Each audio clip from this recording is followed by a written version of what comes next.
आर्या भी आंखें फाड़े हुए अधिराज को देख रही थी, क्योंकि अधिराज की गोद में जो बच्चा था, आज उस बच्चे का उसके हाथों एक्सीडेंट होते होते बचा था। अधिराज की आंखों के एक्सप्रेशन धीरे धीरे बदल गए। रिधान अधिराज की गर्दन से अलग हुआ और सब कुछ शांत देखकर उसने जैसे ही कार की ओर देखा, उसकी नजर आर्या के ऊपर गई और अचानक ही उसके मुंह से निकला, ममा प्लीज जाने दीजिए, वो एक बच्चा ही तो है। और क्या गलत कहा उसने? वह उसकी माँ है, पहचान लिया उसने उसे। बच्चा है, बच्चे झूठ नहीं बोलते। आप इस बात से इतने नाराज हैं, मुझे पता है आपके जख्म अभी तक भरे नहीं हैं, लेकिन आप अपना गुस्सा इस मासूम बच्चे पे क्यों उतार रहे हैं? बेचारा रिधान सुबह सुबह कर रो रहा था। इस बच्चे को जान से मार दूंगा अगर दोबारा उसने उस औरत को माँ बोला तो। अधिराज ने जितना हो सकता था उतना डांटकर, उतना गुस्सा करके रिधान को स्टोर में बंद कर दिया। वहाँ की लाइट भी बंद कर दी थी। डैडा प्लीज प्लीज लाइट चालू कर दीजिए, मैं कभी मॉम का नाम भी नहीं लूँगा। लाइट चालू कर दीजिए। जी से देखा नहीं गया। उसने बच्चे को स्टोर रूम से निकाला और उसे अपनी गोद में उठा लिया। मास्टर, अपने ही बच्चे के साथ इतना क्रूल हार्टेड कौन होता है? इतने छोटे बच्चे को आप इतनी तकलीफ दे रहे हैं। अपना गुस्सा कहाँ निकालना है और निकाल कहीं और रहे हैं। इस मासूम सी जान पर इतना गुस्सा करके आपको क्या मिलेगा? प्लीज़ इस बच्चे पर आज के बाद आप कभी हाथ नहीं उठाएंगे। 7 सालों में पहली बार ऐसा हुआ है कि आपने ऐसा किया, इस पर हाथ उठाया। इसका चेहरा देख रहे हैं आप, कितना सूज गया है। अधिराज ने रिधान को एक नज़र देखा। उसे बहुत बुरा लग रहा था। उसकी निगाहों में ना जाने कौन सा दर्द था।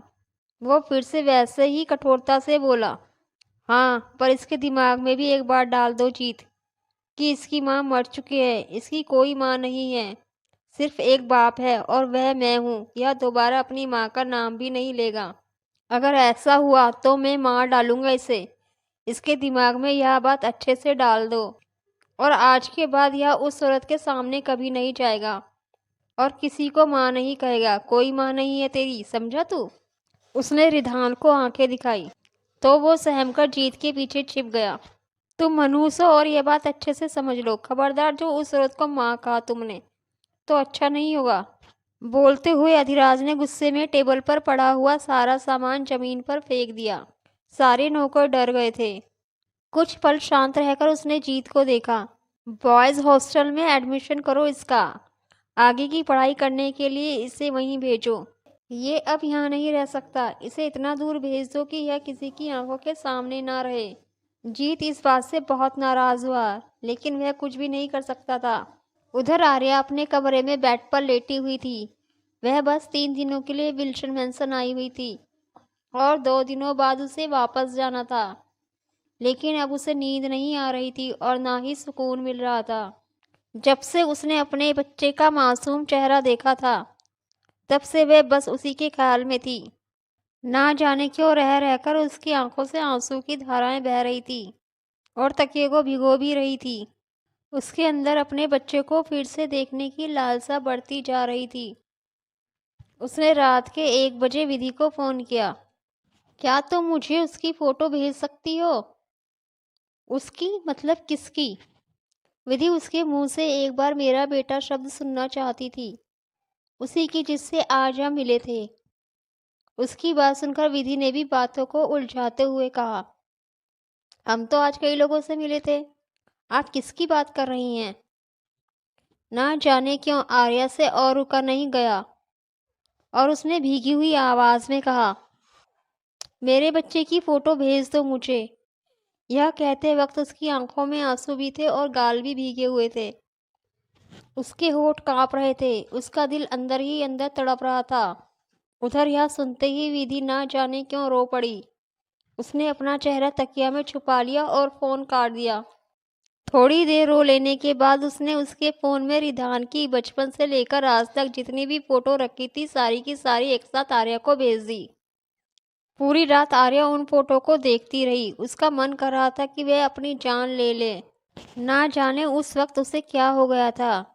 क्यों वो गुस्से में इतनी पागल हो गई थी कि उसने अपना ही वक्त बर्बाद कर लिया। आज जब उसके हाथ में कुछ भी नहीं था तो आर्या को आज अपनी गलती का एहसास हो रहा था। ना जाने उस वक्त उसे क्या हो गया था। क्या वो गुस्से में इतनी पागल हो गई थी कि उसने अपना ही वक्त बर्बाद कर लिया। आज जब उसके हाथ में कुछ भी नहीं था तो आर्या को आज अपनी गलती का एहसास हो रहा था। इस बात को 7 साल हो गए थे। इतने दिनों बाद उसे अपनी भूल का एहसास हो रहा था। वक्त निकल चुका था। वह अधिराज के दिल से तो क्या दिमाग से भी उतर चुकी थी, जिसका एहसास ही अब उसे तकलीफ दे रहा था कि उसने अपनी ज़िंदगी में ये कितनी बड़ी गलती कर दी। अपना फ़ायदा देखकर वह उस आदमी को गलत कहती रही और अपने ही बच्चे से नफरत करती रही। थोड़ी देर बाद विधि उठी और आर्या के कमरे में आई। उसने देखा लाइट्स ऑन थी और वह बैठ के एक कोने में बैठकर रो रही थी। उसे रोते हुए देखकर वह हंसते हुए ताली बजाने लगी। वाह मैडम, वाह! आप रो रही हैं? आप रो क्यों रही हैं? आज ना तो आपके पास वक्त है, ना आपका मासूम बच्चा और ना ही प्यार करने वाला पति। अब रोकर क्या फ़ायदा? आर्या विधि की बात सुनकर गुस्सा नहीं हुई, बल्कि और ज़ोर से रोने लगी। उसे इस तरह से बेतहाशा रोते हुए देखकर विधि ने आगे कहा, आज मैं आपको वह कह रही हूँ जो इतने सालों में कभी नहीं कहा। अगर आप मुझे जान से भी मार देंगे तो मुझे कोई दुख नहीं होगा। अपने स्वार्थ के चक्कर में आपने 7 साल पहले एक नहीं, 2 जिंदगियों को बर्बाद किया था। एक मिस्टर ओबरॉय की और दूसरे अपने छोटे से बच्चे की। उन्होंने आपसे कितनी मिन्नतें की, कितनी रिक्वेस्ट की, कितनी बार आपकी गलतियां माफ़ की, आपकी बदतमीजियां झेली, आपका गुस्सा सहा, आपकी मनमानियां सही, सब कुछ झेला, फिर भी आपसे बेशुमार प्यार करते रहे। उन्होंने बस आपसे एक खुशी मांगी थी, एक बच्चा। वह खुशी आपने उन्हें दे तो दी, लेकिन उस बच्चे को बदनसीब बना दिया, क्योंकि आपको तो आर्या विल्सन होने का घमंड था। और अपने घमंड, लालच और स्वार्थ के आगे आपने अपने पति और बच्चे के बारे में नहीं सोचा। अपने जीते जी आपने अपने पति को पत्थर दिल बना दिया और बच्चे को मनहूस बना दिया। आर्या ने चौंक कर सिर उठाकर उसे देखा। क्या हुआ? आज मैंने उसे मनहूस कहा तो आपको इतना बुरा क्यों लगा? आपने ना जाने कितनी बार उसे मनहूस होने की गालियां दी। तब आप खुद अपने बच्चे को छोड़ने के लिए तैयार थी। तब आपको जरा भी बुरा नहीं लगा। और अब आप रो रही हैं। लेकिन अब कोई फ़ायदा नहीं होने वाला, क्योंकि आप सब खो चुकी हैं। दुनिया की सारी दौलत आपके कदमों में है, लेकिन आपका वह प्यारा सा बच्चा, जान देने वाला पति, दोनों आपके नसीब में नहीं है। और सिवाय रोने के आपके पास कोई ऑप्शन नहीं बचा है। तो रो लीजिए, जितना रोना है रो लीजिए। अब कुछ फ़ायदा नहीं है। बोलकर वह वहीं सोफे पर बैठ गई और फपक फपक कर रोने लगी। इधर आर्या भी बच्चे की तस्वीरों को देखकर बुरी तरह से रो रही थी। लेकिन कहते हैं ना कि वक्त रहते हम जिन गलतियों को नहीं सुधारते, वक्त निकलने के बाद उनके सुधरने की कोई आशा नहीं रहती। तुम्हें पता है विधि, आज जब मैंने उस बच्चे को देखा तो देखती रह गई। कितना मासूम है वो, बिल्कुल अधिराज की तरह दिखता है। उसकी मासूमियत भी अधिराज की तरह ना जाने कहाँ खो जाएगी। मुझे तो समझ में नहीं आ रहा है विधि कि मैं क्या करूं। आज मैं पहली बार इतनी बुरी तरीके से हार गई हूँ। जिंदगी में पहली बार इतनी ज़्यादा हार गई हूँ। प्लीज़ मुझे बताओ कि मैं क्या करूँ। कुछ सजेस्ट करो मुझे। आर्या रो रही थी और रोते रोते बोल रही थी। क्या सजेस्ट करूँ मैं आपको? जब आपको समझाना चाहा था तब तो आपने मेरी कभी नहीं सुनी। मैं आपको कह रही थी कि आप वापस लौट जाइए, गलत रास्ता पकड़ा है आपने। लेकिन आप मेरी कुछ भी सुनने को तैयार नहीं थी। मैंने आपसे कितनी बार कहा कि आपके बच्चे को आपकी ज़रूरत है, वह अभी बहुत छोटा है। लेकिन आपने मेरी सुनी ही नहीं। आर्या काफ़ी वक्त तक यूं ही रोती रही। आज सच में वो बुरी तरह से हार चुकी थी। उसके पास करोड़ों की दौलत थी। दुनिया के अमीर लोगों में उसका नाम शामिल था। लेकिन बात बस इतनी सी थी कि जिस चीज़ से उसे अमीर होना था, वही चीज़ उसकी किस्मत में नहीं थी। रोते रोते जब उसकी आंखें और उसका सर दर्द होने लगा तो वह अपना सिर पकड़कर बैठ गई। विधि, मैं जा रही हूँ अधिराज को मनाने। वह बहुत प्यार करता है मुझसे। मैं उसके प्यार को समझ नहीं पाई। मैंने उसे ऐसे ही छोड़ दिया। मैं उसे ऐसे तो नहीं छोड़ सकती ना। उसने बहुत प्यार किया है मुझसे। इसलिए तो उसने मुझे कभी डिवोर्स नहीं दिया। वह मान जाएगा, कर देगा मुझे माफ़। वह मुझे फिर से अपना लेगा। आर्या अब बदहवास होने लगी थी। विधि ने बताया, कोई फ़ायदा नहीं है। पता है, जीत से मेरी बात होती रहती है। वह बताता है कि मास्टर अब पहले वाले अधिराज ओबरॉय नहीं रह गए हैं मैडम। आप जिससे माफ़ी मांगने की बात कर रही हैं वो किंग अधिराज ओबरॉय है। वह माफ़ नहीं करता, वह सीधे जान ले लेता है। आप मत जाइए, मैं आपको खोना नहीं चाहती। नहीं विधि, वह मुझे कुछ भी नहीं करेगा। वह बहुत ज़्यादा प्यार करता है मुझसे। देखना, वह माफ़ भी कर देगा मुझे और अपना भी लेगा। मैं अपने हस्बैंड के साथ उसके घर में उसके साथ रहूंगी। मैं जा रही हूँ उसे मनाने। सुबह के 5:30 बजे थे जब वह निकल गई। विधि उसके पीछे आना चाहती थी, लेकिन उसने उसको आने से मना कर दिया। विधि ने जीत का नंबर मिलाया। उस समय उसकी गोद में रिधान था। जीत, मैडम गई है सर के पास मनाने, अब क्या होगा? सर ने तो कसम खा रखी है कि वह नहीं मानेंगे। प्लीज़ कुछ करो जीत। विधि, मैं क्या करूं? मैं तो एक मामूली सा एम्प्लॉई हूँ। पता है, सर इतने ज़्यादा कठोर दिल हो गए हैं कि उन्होंने रिधान को इतना मारा कि उसके होठों पर कट लग गया और उसका चेहरा सूज गया। वह उसे पूरे रास्ते मारते हुए घर लाए और घर लाकर भी उसकी बहुत पिटाई की। वह भी सिर्फ इसलिए क्योंकि रिधान ने मैम को माँ बोला था। वाट, ये तुम क्या बोल रहे हो जीत? ऐसा कैसे हो गया? उसने सिर्फ मॉम ही तो बोला था। इसके लिए कोई अपने बच्चे को इतना कैसे मार सकता है? बात तो यही है ना विधि, माँ ही तो बोला था, इसलिए सिर्फ पिटाई की है। अगर भागकर गले लग गया होता मैडम के तो जान से ही मार देते उसे। उसके चेहरे पर दवाई लगाई है और इसे सुला रहा हूँ, दर्द काफ़ी है। तुम मैडम को रोको, इस वक्त उन्हें आने की ज़रूरत नहीं है। इस वक्त माहौल काफ़ी गर्म है। कुछ अच्छा होगा नहीं, बल्कि सब कुछ बर्बाद हो जाएगा। विधि ने जल्दी से अपना कोट उठाते हुए फ़ोन कट कर दिया और बाहर की तरफ भागी। पार्किंग में आकर उसने देखा कि उनकी कार कहीं नहीं है। इसका मतलब आर्या वहां से जा चुकी थी। वहीं आर्या की गाड़ी एक बड़े से गेट के एंट्रेंस पर आकर रुकी। वह जल्दी से गाड़ी से नीचे उतरी और अंदर जाने लगी तो वॉचमैन ने उसे रोक दिया। शायद आपने पेपर्स नहीं पढ़े हैं जो आपको भेजे गए थे कि आप सर की किसी भी पर्सनल प्रॉपर्टी में अपने कदम नहीं रख सकती। आर्या ने उन्हें दूर धकेलकर अपनी रिवॉल्वर निकाल ली। डोंट यू नो, मैं आज भी आर्या अधिराज ओबरॉय हूँ। वह दोनों डर गए, इसलिए पीछे हट गए। अधिराज, अधिराज बाहर निकलो। इधर वो चिल्ला रही थी, उधर जीत डर गया। डरता कैसे नहीं, आर्या नाम का तूफान बाहर हॉल में आकर खड़ा था और अभी रिधान भी सोया नहीं था। उसके चेहरे पर दर्द था। सो जाओ तुम, बाहर मत निकलना, मैं थोड़ी देर में आता हूँ। वह दरवाज़ा बंद करके बाहर आया। उधर अधिराज रेलिंग से टिककर खड़ा हो गया। उसके चेहरे पर सख्ती थी। उसने अभी अपने भीगे हुए कपड़े भी नहीं बदले थे। वह छोटे छोटे कदमों से नीचे आया। जैसे ही वह हॉल की आखिरी सीढ़ी पर आया, आर्या भागकर उसके पास आई। वो उसके गले लगने ही वाली थी। अधिराज ने अपनी रिवॉल्वर निकाली और सीधे उसके साइड में शूट कर दिया। आर्या अपने खौफनाक ख्वाब से बाहर निकली। उसने अपना सिर झटका और देखा कि घर में कोई नहीं था। कोई भी आसपास नजर नहीं आ रहा था। घर में कोई नौकर भी नहीं था।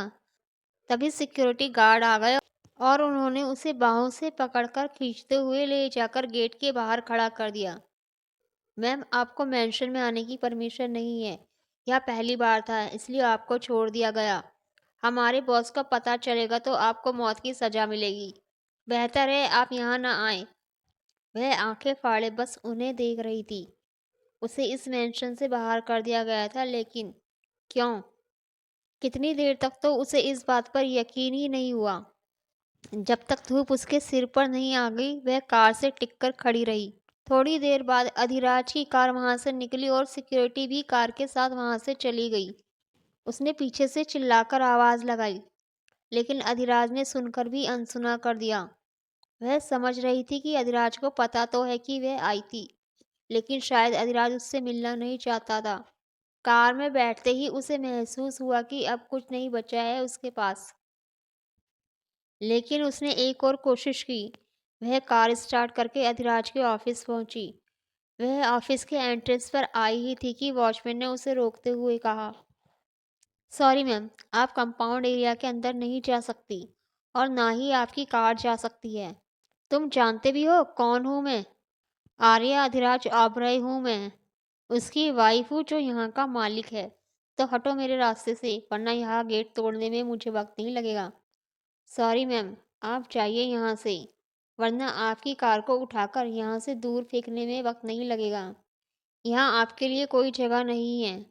आर्या ने अपना फ़ोन निकाला और अधिराज के उस नंबर को अनब्लॉक किया जिसे उसने 7 साल पहले ब्लॉक कर दिया था। उस नंबर पर डायल किया, लेकिन दूसरी तरफ से फ़ोन रिसीव नहीं किया जा रहा था। वह जानती थी कि वह गुस्सा है, इसलिए शायद नहीं करेगा।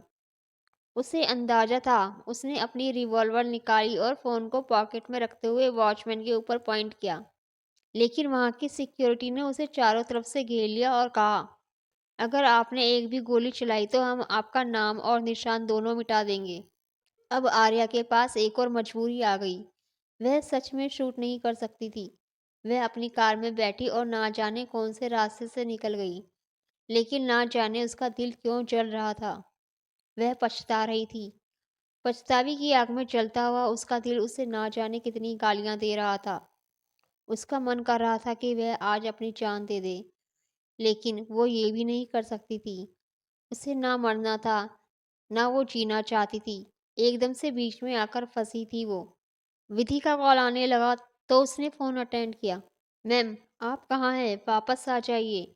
कोई फ़ायदा नहीं होने वाला है। उन्होंने आपको अपनी ज़िंदगी से हर तरह से बेदखल कर दिया है। आर्या वापस होटल पहुंची और कमरे में आकर बैठ गई। वह मुस्कुरा रही थी और उसे मुस्कुराता देखकर विधि हैरान थी। मैडम, आप मुस्कुरा क्यों रही है? आपको अपनी गलती महसूस हो चुकी है। आप पछताने की जगह मुस्कुरा रही हैं। पता है विधि, जब मेरे पास कोई रास्ता नहीं बचेगा तो मैं वापस चली जाऊंगी वहीं पर जहाँ से आई हूँ। विधि को लगा कि वह वापस मदरलैंड जाने की बात कर रही है। थोड़ी देर बाद उसकी कॉफ़ी आ गई। उसने कॉफ़ी उठाई और एक सिप लेते हुए बोली, अधिराज ने मुझे इतनी बुरी तरह से बेइज्जत किया। इसका मतलब ज़रूर उसकी ज़िंदगी में कोई लड़की आ गई है, लेकिन ऐसा हो ही नहीं सकता।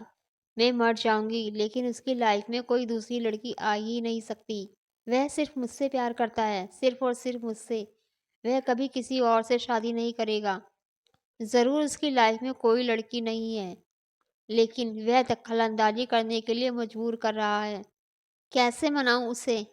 कैसे कहूँ कि हो गई गलती यार मुझसे?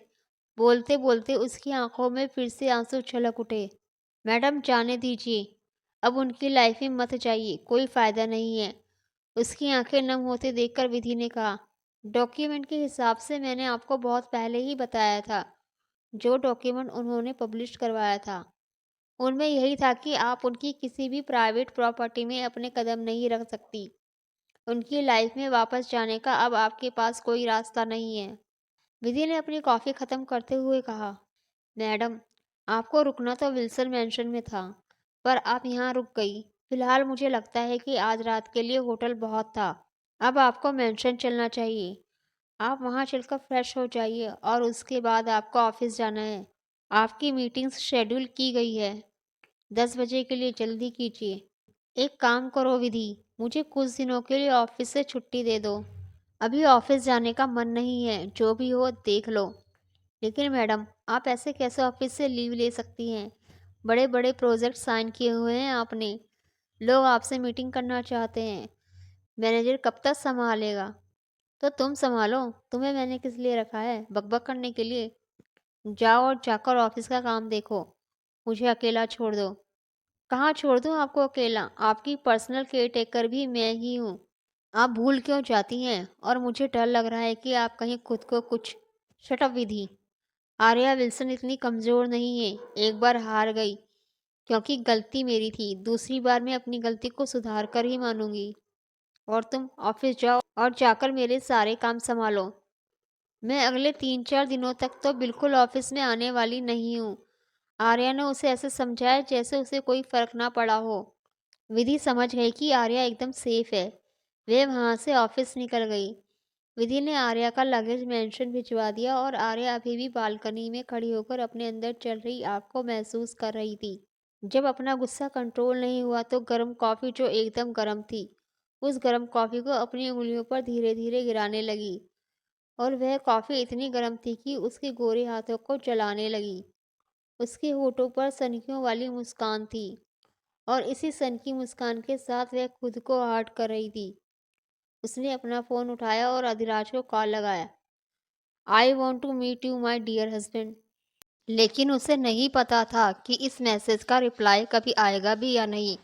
उसने एड्रेस भी सेंड कर दिया था कि वह कहाँ मिलना चाहती है, लेकिन उसे नहीं पता था कि अधिराज आएगा भी या नहीं। रात हुई और वह एक सुनसान रोड पर जाकर खड़ी हो गई। वह अपनी कार से बाहर निकलकर इंतजार करती रही कि अधिराज जरूर आएगा, लेकिन उसका जो विश्वास था वह टूट गया। इंतजार करते करते पूरी रात गुजर गई और सुबह का सूरज निकल आया, लेकिन अधिराज को ना आना था और ना ही वो आया। उसने अपना फ़ोन निकालकर चेक किया तो देखा अधिराज ने तो मैसेज देखा ही नहीं था। तुम आए क्यों नहीं? मिलना नहीं चाहते हो मुझसे? तो चलो, अब मैं तुम्हें आज़ाद कर दूंगी, लेकिन एक बार मिलने के बाद। उसके शब्दों में एक अजीब सा पागलपन था। उसका वह मैसेज भी अनसीन था। उसने फ़ोन जेब में डाला और सिगरेट सुलगाते हुए निकल गई। वह अधिराज के ऑफिस पहुंची। इससे पहले कि वॉचमैन उसे रोक पाता, उसने उसके पैरों में गोली मार दी। सिक्योरिटी उसे रोक पाती उससे पहले ही उसने गुस्से में उन्हें अपनी आंखें दिखाई और रिवॉल्वर दिखाकर बोली, मुझे शूट करने की तुम्हारी औकात नहीं है। मुझे मारा तो मारे जाओगे। समझ में आई मेरी बात? इस बार मैं शूट करने के मूड में हूँ। कोई एक कदम आगे बढ़ा तो जान से जाओगे। इतना कहकर वह आगे निकल गई। उसने जिस लहजे और जिस एटीट्यूड के साथ कहा था, सिक्योरिटी की तो रूह तक कांप गई थी। लिफ्ट में आई तो पूरे ग्राउंड फ्लोर के लोग उसे ही देख रहे थे। ब्लैक कलर की जीन्स और वाइट कलर के टॉप में वह बेशुमार सेक्सी लग रही थी। वह सीधा अधिराज के फ्लोर पर आई और देखा कि सामने से जीत आ रहा है। जीत उसे अपने सामने देखकर इतनी बुरी तरह चौंक गया जैसे उसने साक्षात नागिन को देख लिया हो। वह जीत को इग्नोर करते हुए सीधा अधिराज के कैबिन में आ गई। अधिराज अपने लैपटॉप में बिजी था। उसने एक नज़र उठाकर उसे देखा। आर्या के कदम वहीं रुक गए। अधिराज उसे देखकर बिल्कुल अजनबी बना रहा। उसने फ़ोन उठाया और जीत को कॉल करते हुए थोड़ी तेज आवाज़ में कहा, जीत, यह कचरा मेरे ऑफिस में क्या कर रहा है? इस कचरे को बाहर फेंको, और अगर यह कचरा बाहर नहीं गया तो आज यहाँ किसी की मौत पक्की है। आर्या अपने सधे हुए कदमों से चलते हुए उसके पास आई और उसके हाथ से फ़ोन लेकर उसने जीत से कहा, हम हस्बैंड वाइफ के बीच में पड़ने वाले को मैं छोड़ूंगी नहीं, तो बेहतर है कि इस कैबिन में अगले 1 घंटे तक दिखना मत। उसने अधिराज का फ़ोन सोफे पर फेंका और उसके कॉलर को पकड़कर उसे खींचकर खड़ा किया, लेकिन अधिराज ने उसे खुद को पूरी तरह से छूने नहीं दिया। उसने उसे धक्का देकर पीछे की तरफ धकेल दिया। कोई अजनबी मुझे इस तरह से छुए तो मैं उसकी जान ले लेता हूँ। तुम्हें तो मैं फिर भी जिंदगी दे रहा हूँ। चली जाओ यहाँ से। मैं नहीं जा सकती। मुझे तुमसे बात करनी है। मुझे तुमसे माफ़ी मांगनी है। मुझे मेरी गलती रियलाइज़ हो गई है। मुझे माफ़ कर दो। 7 साल पहले मैंने जो गलती की थी उसके लिए प्लीज़ मुझे माफ़ कर दो। यह सुनकर अधिराज ने कहा, मैं तुम्हें जानता तक नहीं। कौन सी गलती की थी तुमने? तुम हो कौन? कोई अजनबी मेरे ऑफिस में घुस आए और ऐसी बातें करे? इसके लिए अधिराज ओबराय उसे माफ़ नहीं करेगा। मेरी सिक्योरिटी अभी आती होगी, बस 2 मिनट रुको। तुम्हें तुम्हारी औकात दिखा देगी वो। बोलकर वह वापस बैठ गया। उसने सिक्योरिटी बेल बजा दी। बस 2 मिनट के अंदर सिक्योरिटी कैबिन में आ गई। प्लीज़ अधिराज, तुम मेरी बात क्यों नहीं सुन रहे हो? मैं तुमसे माफ़ी मांगने आई हूँ और तुम ऐसी हरकतें कर रहे हो। तो मुझे हर्ट कर रहे हो अधिराज। तुम इस तरह मेरी बेइज्जती नहीं कर सकते। I love you. इन शब्दों को सुनकर अधिराज का पत्थर दिल और पत्थर हो गया। उसने वहां रखा हुआ पानी का जग उठाकर नीचे फेंक दिया और वह कांच का जग टूटकर चकनाचूर हो गया। सिक्योरिटी भी डर गई। उन्होंने आर्या का हाथ पकड़ा और उसे खींचकर बाहर ले जाने लगे। अधिराज, प्लीज़ मेरी बात सुन लो। तुम इस तरह नहीं कर सकते। अधिराज, मेरी इज्जत मिट्टी में मिल रही है। इससे पहले कि वह कुछ और बोल पाती, सिक्योरिटी उसे खींचकर बाहर ले गई और उसे लिफ्ट से बाहर ले जाकर सीधे ग्राउंड फ्लोर से नीचे गेट के बाहर छोड़ दिया। सिर्फ 2 मिनट के अंदर उसे बाहर निकाल दिया गया था और लोग उसे देखकर मुस्कुरा रहे थे, क्योंकि सबको पता था कि वह कौन है। उसने फिर से अधिराज के फ़ोन पर कॉल किया, लेकिन फ़ोन रिसीव नहीं किया गया, बल्कि वह फ़ोन स्विच ऑफ कर दिया गया था। उसने वॉचमैन सिक्योरिटी वालों को गुस्से से घूरा और ज़मीन से उठकर अपने कपड़े ठीक किए। वो जाकर अपनी कार में बैठ गई। उसने अपना सिर स्टीयरिंग से टिका लिया। उसकी आंखों से जितने भी आंसू गिर रहे थे, सब स्टीयरिंग से नीचे टपक रहे थे। अधिराज का बर्ताव उसके लिए इतना बदल गया था कि उसे यकीन ही नहीं आ रहा था। वो अधिराज से 7 साल बाद मिली थी और अधिराज कितना बदल गया था। वह बहुत क्रूर हो गया था। पहले से ज़्यादा मैच्योर और हॉट लग रहा था। पहले से भी ज़्यादा सेक्सी हो गया था और उसकी आवाज़ वह पहले से भी ज़्यादा सेडिजिंग हो गई थी। गुस्से में वह कतई जहर लगता था, लेकिन आर्या के अंदर जल रहा पश्चाताप का लावा बढ़ता ही जा रहा था, क्योंकि जो हरकतें आज अधिराज ने उसके साथ की थी, उसके बाद ना जाने क्यों उसकी हिम्मत टूटने लगी थी। पर वह इतनी जल्दी हिम्मत हारने वालों में से नहीं थी और बिना किसी की परमिशन के गेट से अंदर आते हुए वह सीधा ऊपर कमरे में चली गई। उसने रिधान के कमरे को ढूंढा, लेकिन रिधान किसी भी कमरे में नहीं था। उसने वहां खड़ी मेड से पूछा, मेरा बेटा कहाँ है? बताओ, मेरा बेटा कहाँ है? सब उसे देखकर हंस रहे थे। उसकी क्या इज्जत रह गई थी?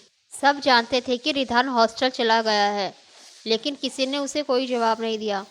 वह सीधे ऊपर अधिराज के बेडरूम में गई। उसे पुराना पासवर्ड याद था। उसने पासवर्ड को डाला, लेकिन रूम खुल ही नहीं रहा था। शायद अधिराज ने पासवर्ड चेंज कर दिया था। वो सिर झुकाकर वहीं बैठ गई और रात खत्म होने तक वहीं अधिराज का इंतजार करती रही। रात बीत गई और अधिराज लौटा ही नहीं। वो अधिराज के इंतजार में वहीं बैठी रही। दोपहर के 12 बज गए। विधि के ना जाने कितने कॉल्स आ चुके थे। आखिर विधि को भागकर आना ही पड़ा। उसने देखा कि वह दरवाजे के पास बैठी हुई है। विधि मुस्कुराई, जैसे वह जानती थी कि अब क्या होने वाला है। विधि ने संभाल कर उसे उठाया और कहा, मैडम, मैं आपको कितनी बार फ़ोन कर चुकी हूँ। आप यहाँ क्या कर रही हैं? अगर आपको यहीं आना था तो आप बता देती, मैं कितना परेशान हो गई थी। मैंने आपको कहा था ना कि कोई फ़ायदा नहीं होगा। वह आपको अपनी ज़िंदगी से हर तरह से बेदखल कर चुके हैं। नहीं विधि, वह मान जाएगा। वह बहुत प्यार करता है मुझे। वह बहुत ज़्यादा गुस्सा है ना, इसलिए ऐसा कर रहा है। तुम्हें पता है ना, वह कभी गुस्सा नहीं करता मुझ पर। आज वह गुस्सा है ना, इसलिए मुझे उसे मनाना है। मैं जानती हूँ वह बहुत उदास है। मैंने उससे बहुत हर्ट किया है। मैं उसे मना लूँगी। मुझे नहीं जाना यहाँ से। उसकी हालत देखकर विधि की आंखों में आंसू आ गए। जीत का फ़ोन आया था। मिस्टर ओबरॉय 1 महीने के लिए लंदन गए हुए हैं। वह 1 महीने बाद ही लंदन से वापस आएंगे। आप चलिए यहाँ से। तो विधि, मेरा भी लंदन का टिकट बुक करो। मुझे भी अधिराज के पास लंदन जाना है। मैं उसे वहाँ मना लूँगी। आर्या ने तुरंत ही कहा, नहीं मैडम, मुझे नहीं पता कि वह लंदन में कहाँ है। यह बात मुझे भी पता नहीं है। जीत ने मुझे कहा है कि कोई फ़ायदा नहीं है। मिस्टर ओबरॉय खुद को पूरी तरह बदल चुके हैं। वो आपको भूल चुके हैं। वो अब आपको अपनी ज़िंदगी में वापस आने का कोई रास्ता नहीं देना चाहते। और वह मेरा बच्चा, वह कहाँ है विधि? मैंने बस उसे एक बार देखा था। तुम्हें तो सब पता है ना। मेरा बच्चा कहाँ है? वो यहीं रहता है ना? विधि को बहुत बुरा लगा। जीत ने उसे बताया था कि क्या क्या कहना है। वैसे जीत और विधि को यह लग रहा था कि उनके सोच समझकर बनाए गए प्लान में आर्या को सारी बातें नहीं बताई जाएगी। उससे कुछ बातें छुपाई जाएगी। क्या पता वह अपनी कोशिश करना बंद कर दे। आर्या को रोकना ही उनका इकलौता मकसद था। विधि उसे अपने साथ बाहर ले आई और उसे गाड़ी में बैठाकर खुद ड्राइविंग सीट पर बैठ गई। मुझे एक चीज़ का बहुत दुख है।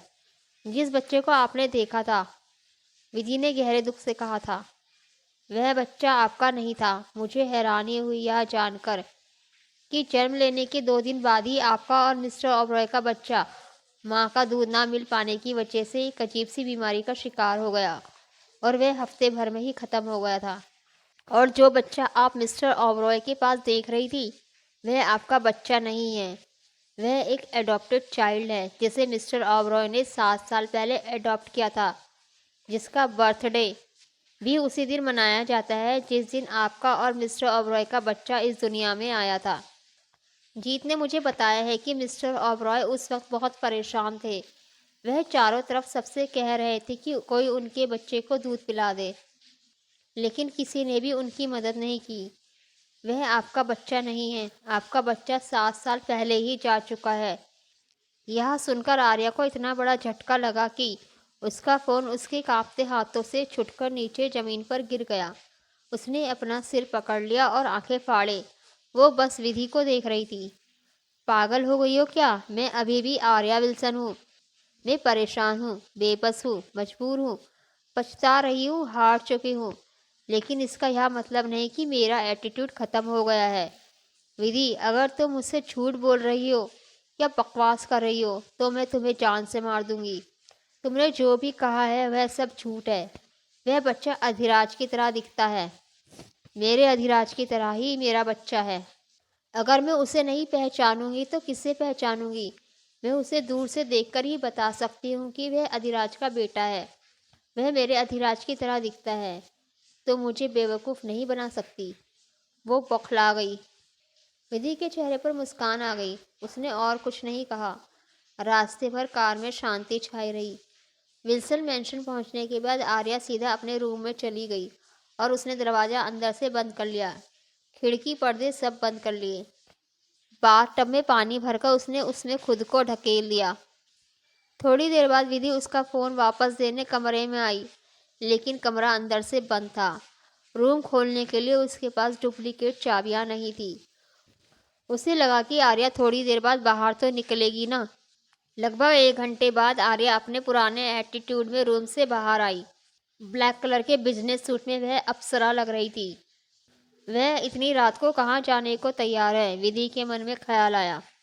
तुमने मेरे लंदन का टिकट बुक किया या नहीं? मुझे बेवकूफ़ बनाना छोड़ो। अगर मेरा तुम पर विश्वास नहीं होता ना, तो तुम्हारी हरकतें और तुम्हारी बातों के लिए मैं तुम्हें जान से मार चुकी होती।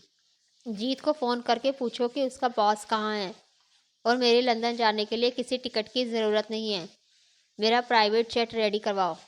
मैं आज रात ही लंदन के लिए निकल रही हूँ। और अधिराज कहाँ है, इसकी इन्फॉर्मेशन मुझे सिर्फ 2 घंटे के अंदर ही चाहिए।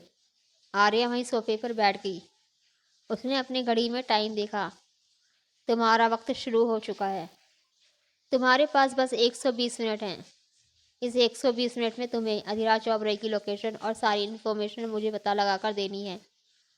2 घंटे बाद मैं इस सोफे से उठूंगी और एयरपोर्ट के लिए निकल जाऊंगी। 2 घंटे बाद मुझे मेरा प्राइवेट जेट रेडी चाहिए। उसके बाद विधि ने उसे फिर से डिनर के लिए पूछा, तो वह मना करते हुए बोली, मन नहीं है, मैं सुबह जाकर उससे मिलती हूँ। तुम्हें खाना है तो जाकर खा लो, मुझे पूरी रात डिस्टर्ब मत करना। मुझे खुद को शांत रखना है, मुझे अकेला छोड़ दो। विधि वहाँ से चली गई। उसने रूम की लाइट ऑफ की और वहीं सोफे पर लेट गई। कुछ देर बाद जब मन नहीं लगा तो उठकर बालकनी में आ गई। फिर से पुरानी आदत जाग गई थी। स्मोक करना एक आदत थी उसकी। फिर से स्मोक कर रही थी। उधर विधि ने जीत से कहा, मैडम ने कहा है कि वे कल सुबह मिस्टर ओबरॉय से मिलने उनके कमरे में जाएंगी। आज की पूरी रात उन्हें अपने लिए चाहिए। जीत ने उसे बताया, तब तो कोई प्रॉब्लम नहीं है। वैसे भी बॉस अपने काम में बिजी हैं। रात के 2 बजे आर्या ने सफ़ेद कलर के जैकेट को अपने ऊपर डाला। कमरे का दरवाज़ा खोलकर वह बाहर आ गई। लिफ्ट में भी उसका चेहरा टेंशन से भरा हुआ था। आंखों में आंसू और नमी थी। वो अधिराज के फ्लोर पर पहुंची। थोड़ी देर तक दरवाजे पर खड़ी रही।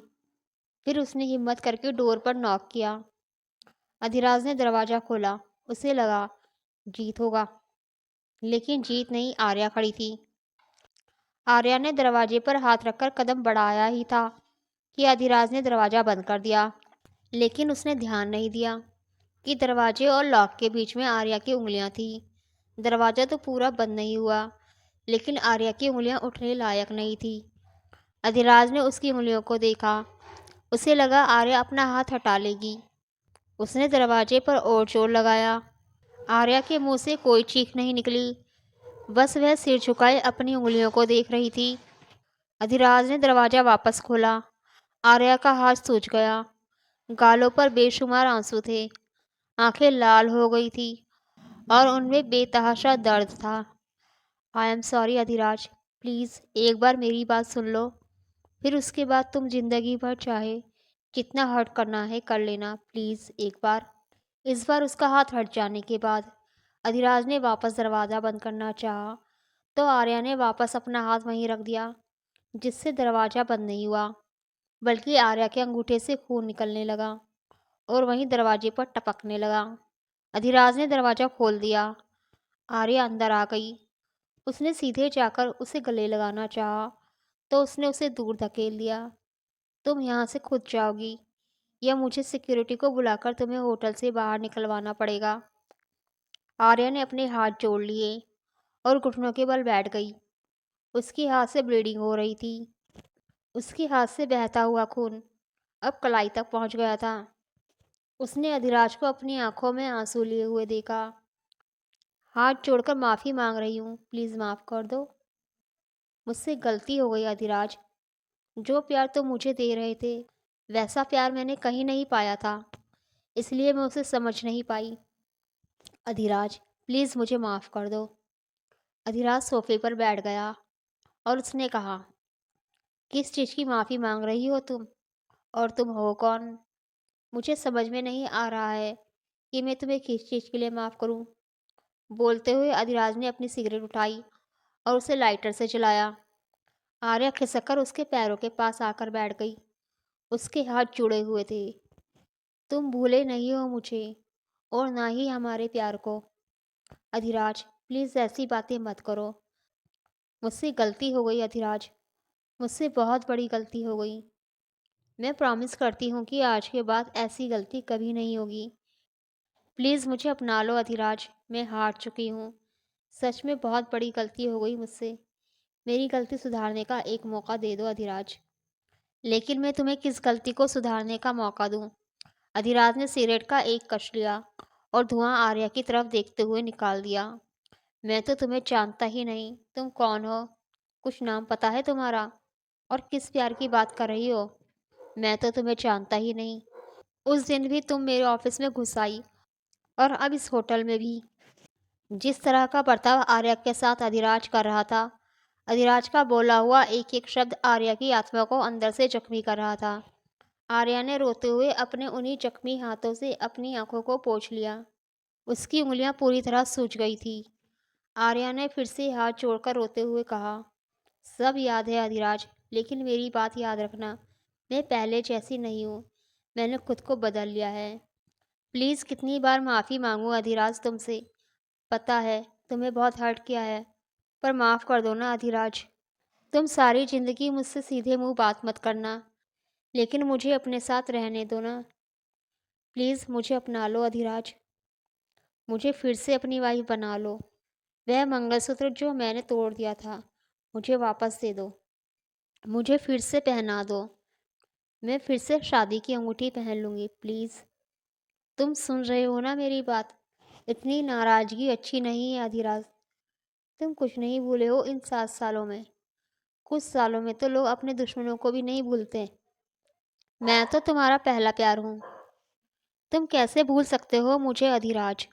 अधिराज अचानक से हंसने लगा। अरे यार, कौन हो तुम? इस तरह से बर्ताव क्यों कर रही हो? ड्रामा कंपनी से भाग कर आई हो क्या? और किस प्यार की बात कर रही हो तुम? कौन से 7 साल? कौन सा मंगलसूत्र? कौन सी शादी? कौन सी अंगूठी? मैं शादीशुदा नहीं हूँ और ना ही मेरी कभी कोई शादी हुई है। ना ही मेरी कोई बीवी थी और ना ही कोई है। अब यह ज़बरदस्ती का रोना धोना बंद करो, निकलो यहाँ से। मैं तो तुम्हें जानता तक नहीं। पता नहीं कौन हो तुम, कहाँ से आई हो और क्यों इस तरह का नाटक कर रही हो मेरे साथ। मैं थक गया हूँ तुम्हारा यह नाटक देखते देखते। अच्छी एक्टिंग है, किसी मूवी में ट्राई करना चाहिए तुम्हें। मैं तुम्हें पिक्चर में काम दिलवा दूंगा। मेरे मैनेजर को अपना नंबर और पता बता देना। तुम्हें पिक्चरें मिलती रहेंगी, बट डोंट डिस्टर्ब मी। तुम्हारी वजह से मुझे अपनी मीटिंग्स रोकनी पड़ रही है। निकलो यहाँ से, बदतमीज़ औरत। यह बोलकर वह उठने लगा तो आर्या ने उसके पैर पकड़ लिए। अधिराज, तुम ऐसी बातें मत करो ना। तुम अनजान मत बनो। मुझे तुम्हारी ज़िंदगी में वापस आना है। मुझे अपना लो अधिराज, प्लीज़ मुझे अपना लो। मेरी ज़िंदगी में वैसे ही इतनी तकलीफ़ है अधिराज। मुझे अपना और हमारे बच्चे का साथ दे दो प्लीज़। मैं तुमसे भीख मांग रही हूँ। मुझे फिर से अपनी ज़िंदगी में एक छोटा सा कोना दे दो। अधिराज, मैं तुम्हारे बिना नहीं रह सकती। वो इस कदर हाथ पैर जोड़ रही थी जैसे कोई भिखारी भीख मांगता हो। आज वह एक अमीर औरत से सिर्फ एक भिखारी बन गई थी, जो अधिराज से अपना प्यार, अपना बच्चा, अपनी ज़िंदगी मांग रही थी। उसने उसके हाथों को पकड़ा, जबरदस्ती उसे उठाया। वह अभी भी उसके सामने हाथ जोड़कर खड़ी थी। वह उसे कमरे से बाहर ले जाने लगा तो आर्या ने उसकी बाहें पकड़ ली और उसके गले लग गई। रोते हुए उसने कहा, आई लव यू अधिराज। पहले मुझे तुमसे प्यार नहीं था, लेकिन अब हो गया है। प्लीज़ ना। इस बार मैं किसी फ़ायदे के लिए नहीं आई हूँ तुम्हारे पास। मुझे बस अपना और हमारे बच्चे का साथ दे दो अधिराज। तुम्हें मेरी कसम, प्लीज़ मुझे फिर से अपनी ज़िंदगी में एक छोटा सा कोना दे दो। आज तक मैंने कभी किसी से कुछ नहीं मांगा है। आज मैं तुमसे भीख मांगती हूँ अधिराज। हाथ जोड़ रही हूँ तुम्हारे सामने। मुझे फिर से 7 साल पहले वाली आर्या अधिराज बना लो प्लीज़। आज अगर तुम मुझे छोड़ दोगे तो मैं कहीं की नहीं रह जाऊंगी अधिराज। मेरा कोई वजूद नहीं रह जाएगा। जिस तरह वह रोते हुए भीख मांग रही थी, किसी का भी दिल मोम हो जाता। लेकिन अधिराज को उस पर जरा भी तरस नहीं आया। उसने उसकी बाहों को पकड़कर उसे दूर कर दिया। अच्छा, अगर तुम भीख मांग ही रही हो तो एक काम करो, अपनी नाक रगड़ो मेरे पैरों में।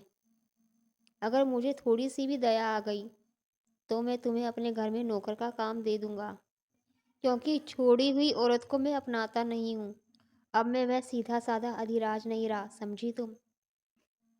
ठीक है, मुझे मत अपनाना तुम, लेकिन मुझे अपने घर में छोटा सा कोना दे देना। मैं वहीं पड़ी रहूंगी, मुझसे दूर मत जाना तुम।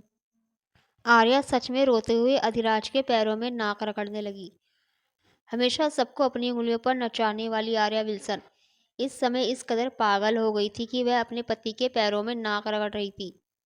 अधिराज ने उसे अपने पैरों से दूर कर दिया और टिश्यू पेपर लेकर अपने पैरों को पोंछते हुए बोला, तुम कितनी गंदी हो। तुमने मेरे पैरों को गंदा कर दिया। अब निकल जाओ यहाँ से। मुझे तुम पर जरा सा भी तरस नहीं आया। मैं तुम्हें अपने घर में नौकर की जगह भी नहीं दे सकता। इनफैक्ट मैंने तुमसे कह दिया था ना कि तुम मेरे लिए मर चुकी हो। तुम मेरी वाइफ नहीं हो। इस दुनिया में अब मैं सिंगल हूँ और ना ही मुझे तुम्हारी ज़रूरत है। अब मुझे अपनी घटिया शक्ल मत दिखाना। आर्या बुरी तरह से फुट फुट कर रोने लगी। वह अपनी टूटी हुई कांपती उंगलियों से अधिराज के पैरों को पकड़कर रो रही थी।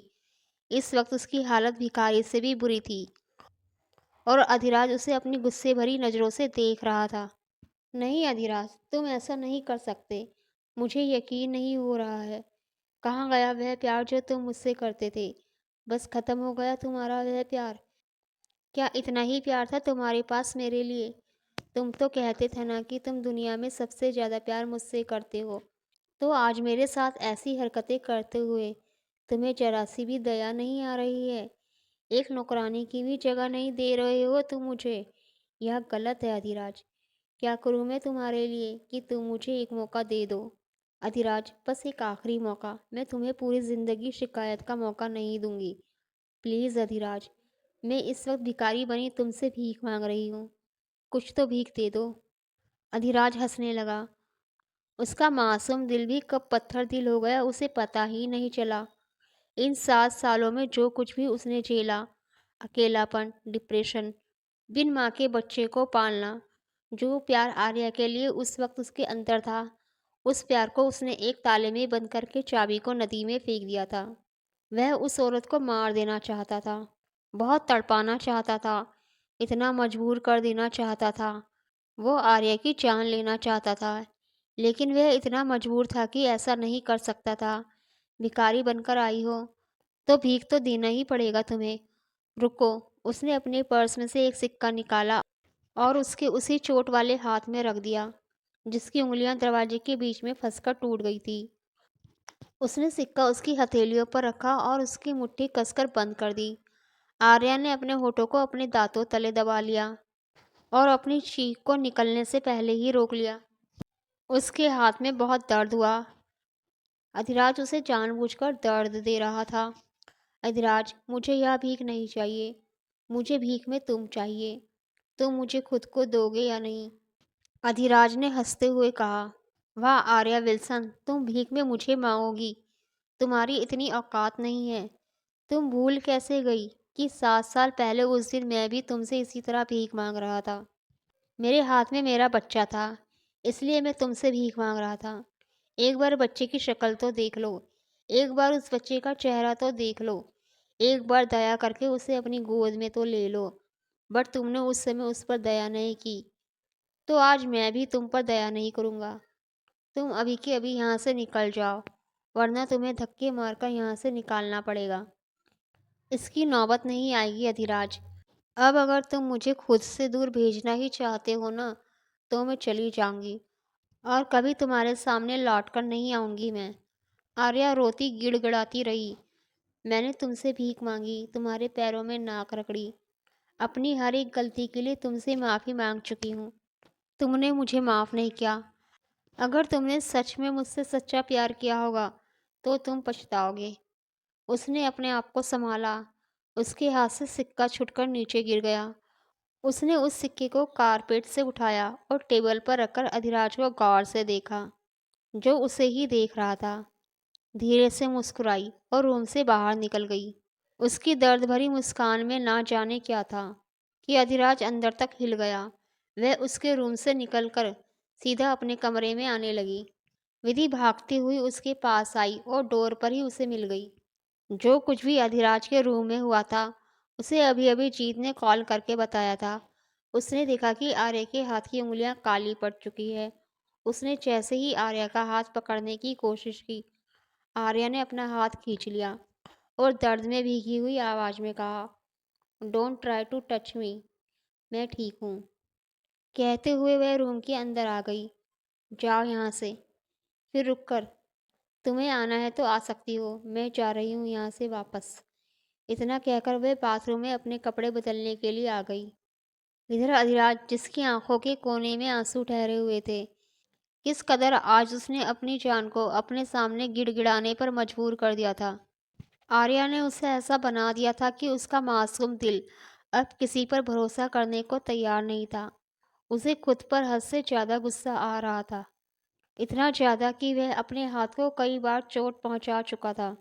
आखिर वो कैसा इंसान था कि उसने अपनी जान से प्यारी आर्या, अपनी जाने मन, अपनी स्वीटहार्ट के हाथों को इतनी बुरी तरह से दरवाजे से कुचल दिया था। और वह उसके सामने कितना गिड़गिड़ाई, कितनी भीख मांगी। क्यों किया उसने ऐसा? इन 7 सालों में उसने अधिराज ओबरॉय को तो पूरी तरह से मार दिया था। अब सिर्फ अधिराज ओबरॉय द किंग बचा था। थोड़ी देर बाद वह होटल के बाहर थी और एयरपोर्ट के लिए कार ड्राइव कर रही थी। वह अपनी टूटी हुई उंगलियों का इस्तेमाल कर रही थी। मैं कैलिफोर्निया जा रही हूँ। मैंने अपनी टिकट पहले ही बुक कर ली थी। तुम्हें आना है तो तुम बाद में आ जाना, वरना तुम्हारी मर्जी। फ्लाइट में बैठने से पहले विधि ने इस बारे में मैसेज करके जीत को सब बता दिया। चेकआउट करने के टाइम उसकी उंगलियों को जख्मी देखकर वहाँ चेकिंग करने वाले गार्ड्स ने उसे पट्टी करवाने की सलाह दी, लेकिन उसने इग्नोर कर दिया। कुछ घंटे बाद वह विल्सन मैंशन में थी। उसे वहाँ सिर्फ एक ही कमरे में जाना था और वह था उसके मॉम डैड का कमरा। कमरे में जाकर उसने दरवाज़ा बंद कर लिया। रात हो चुकी थी। वह वहीं बैठी अपने मॉम डैड की तस्वीर देखते हुए उनसे बातें कर रही थी। मुझे बहुत दर्द हो रहा है। बोलते हुए उसकी आंखों में आंसू भर आए। आपकी बेटी होने के बाद भी मैंने इतना गलत काम कर दिया ममा। आप कितनी अच्छी थी और आपकी बेटी आप जैसी नहीं बन पाई ममा। मुझे पता है मैंने आज तक बहुत से लोगों को हर्ट किया है, लेकिन मम्मा इस बार मुझे मेरी गलती रियलाइज़ हो गई। पर फिर भी उसने मुझे माफ़ नहीं किया। मैं भी अब उसे मनाने नहीं जाऊंगी। कल मेरा बर्थडे आ रहा है। मुझे लगता है कल मुझे भी आ जाना चाहिए आपके पास। लेकिन मेरी हिम्मत नहीं है सुसाइड करने की। मेरा मन कह रहा है कि मुझे एक बार और हिम्मत करनी चाहिए। अधिराज बहुत प्यार करता है मुझसे। मैंने देखा है उसकी आंखों में, मेरी आंखों में आंसू देखकर, या शायद मेरे खून को देखकर उसकी आंखें नम हो गई थी, जिसे वह अपने गुस्से के पीछे छुपा रहा था। माँ पापा, ना मैं एक अच्छी बेटी बन पाई और ना एक अच्छी माँ और ना ही एक अच्छी बीवी। मुझे लगता है कि मुझे अब जिंदगी से मुंह मोड़ लेना चाहिए। बोलने के बाद वो शांति से बैठ गई और शून्य में देखने लगी। कुछ नहीं था उसके हाथ में आज, ना अधिराज, ना उसका बच्चा और ना ही उनका प्यार। बस अपने माँ बाप की तस्वीर के आगे वह घंटों बैठी रोती रही। थोड़ी देर में ही मैक्स अंकल और लारा आंटी उसके पास आ गए। लारा जल्दी से दवाइयों का बॉक्स ले आई और उसकी पट्टियाँ करने लगी। मैक्स अंकल ने उसके आंसुओं से भीगे हुए चेहरे को देखा। उन्हें बहुत बुरा लगा। वो उनके बॉस की बेटी थी और उन्होंने उसे बड़े होते हुए देखा था। आर्या, यह सब क्या है? ये आंसू क्यों है तुम्हारी आंखों में? और तुम रो रो कर क्यों अपने पेरेंट्स को हर्ट कर रही हो? मुझे पता चला है कि तुम रात को ही यहाँ आ गई हो। तुम मेरी बेटी जैसी हो। तुम मुझे अपना अंकल मानती हो तो कम से कम मुझे बता दो। तुम रो क्यों रही हो? आज से पहले मैंने तुम्हें कभी रोते हुए नहीं देखा। मुझे घबराहट हो रही है बेटा। मुझे नहीं हो रही है, मुझे तो खुशी हो रही है। मेरा मन कह रहा है कि मैं आज बहुत इंजॉय करूं। मैं बहुत ज़्यादा इंजॉय करना चाहती हूँ। क्या आप लोग मुझे अकेला छोड़ दोगे? मैं आप लोगों से कोई बदतमीज़ी नहीं करना चाहती। आइंदा मेरे मॉम डैड के कमरे में आने की कोशिश मत करना। जाओ, यहाँ से चले जाओ, वरना मेरी खुशी इतनी बढ़ जाएगी कि मैं अपने रिवॉल्वर को निकाल लूँगी और यहीं पर दिवाली मनाना शुरू कर दूँगी। मैक्स अंकल उसके दिमाग की कंडीशन नहीं समझ पाए और वहाँ से चले गए। आर्या ने अपनी रिवॉल्वर निकाली और साइड में फेंक दी और वहीं ज़मीन पर लेट गई। वह अपने पेरेंट्स की तस्वीर देख रही थी। सोफे से एक तकिया उठाकर सीने से लगा लिया। ऐसा लगा कि वो अपनी मॉम को गले से लगाए हुए हो। मुझसे ज़्यादा बदनसीब कौन हो सकता है? पहले तो आप दोनों मुझे छोड़कर चले गए, फिर मैंने उसे छोड़ दिया और फिर उसने मुझे ज़िंदगी भर के लिए छोड़ दिया। ग्रैनी भी छोड़कर चली गई मुझे। कोई नहीं है मेरा, कोई भी तो नहीं है मेरे पास। लेकिन फिर भी मैं बहुत खुश हूँ। देखो, मैं स्माइल कर रही हूँ। वो पूरा दिन और पूरी रात उसी कमरे में रही। ना जाने अपने माँ बाप से क्या क्या बातें की, लेकिन मैक्स और लारा की जरा से भी हिम्मत नहीं हुई कि वह आर्या के पास भी जा सके। उधर अधिराज को आर्या की कोई भी न्यूज़ नहीं मिली थी। ना वह इंडिया गई थी, ना वह लंदन में थी। जीत से पूछने पर पता चला कि वह अपने मॉम डैड के घर गई हैं। देखते ही देखते 1.5 महीना बीत गया। उसने मैक्स और लारा को भी मना कर दिया था कि उसके बारे में कोई भी न्यूज़ बाहर ना दी जाए। वह जिंदा है या मर गई किसी को भी पता ना चले। वह दिन रात अपने मॉम और डैड के कमरे में पड़ी रहती थी। उससे मिलने की किसी को परमिशन नहीं थी। किसी को भी अंदर आने से मना कर दिया गया था। वह बिल्कुल अकेली थी और अकेले ही वापस खुद को मजबूत बना रही थी। पूरे 1.5 महीने बाद वह उस कमरे से और उस घर से बाहर निकली थी। उसके हाथ में एक छोटा सा बैग था और दूसरे हाथ में मोबाइल लिए वह बाहर आई। ड्राइवर ने उसे कहीं छोड़ने के लिए कहा, लेकिन उसने मना कर दिया। वो वहाँ से बहुत दूर निकल आई। उसने अपने पीछे किसी को भी आने से मना कर दिया। उसे नहीं पता था कि वह कहाँ जा रही है।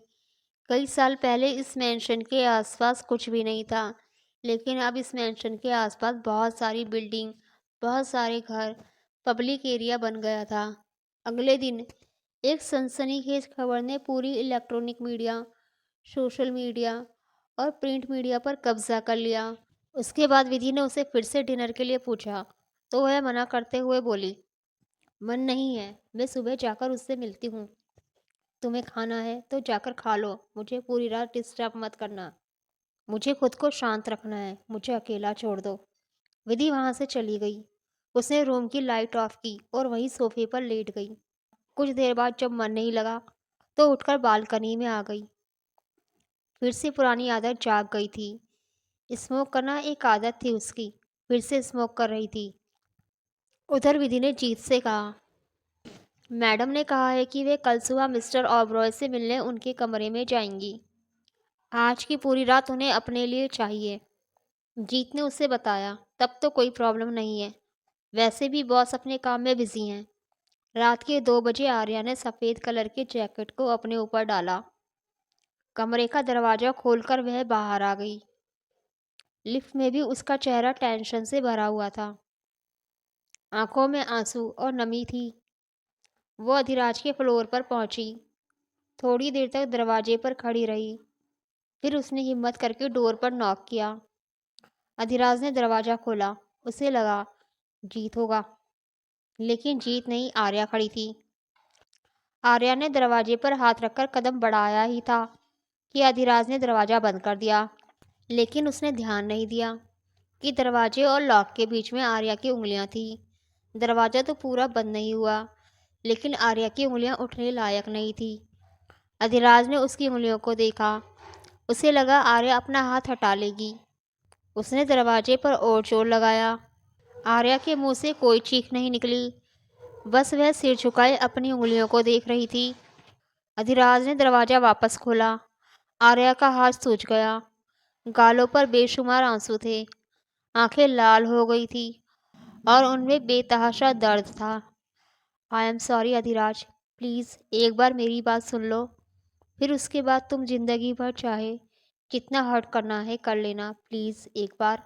इस बार उसका हाथ हट जाने के बाद अधिराज ने वापस दरवाज़ा बंद करना चाहा, तो आर्या ने वापस अपना हाथ वहीं रख दिया, जिससे दरवाज़ा बंद नहीं हुआ, बल्कि आर्या के अंगूठे से खून निकलने लगा और वहीं दरवाजे पर टपकने लगा। अधिराज ने दरवाज़ा खोल दिया। आर्या अंदर आ गई। उसने सीधे जाकर उसे गले लगाना चाहा, तो उसने उसे दूर धकेल दिया। तुम यहाँ से खुद जाओगी या मुझे सिक्योरिटी को बुलाकर तुम्हें होटल से बाहर निकलवाना पड़ेगा। आर्या ने अपने हाथ जोड़ लिए और घुटनों के बल बैठ गई। उसके हाथ से ब्लीडिंग हो रही थी। उसके हाथ से बहता हुआ खून अब कलाई तक पहुंच गया था। उसने अधिराज को अपनी आंखों में आंसू लिए हुए देखा। हाथ जोड़कर माफ़ी मांग रही हूँ, प्लीज़ माफ़ कर दो। मुझसे गलती हो गई अधिराज। जो प्यार तुम मुझे दे रहे थे वैसा प्यार मैंने कहीं नहीं पाया था, इसलिए मैं उसे समझ नहीं पाई। अधिराज, प्लीज़ मुझे माफ़ कर दो। अधिराज सोफे पर बैठ गया और उसने कहा, किस चीज़ की माफ़ी मांग रही हो तुम, और तुम हो कौन?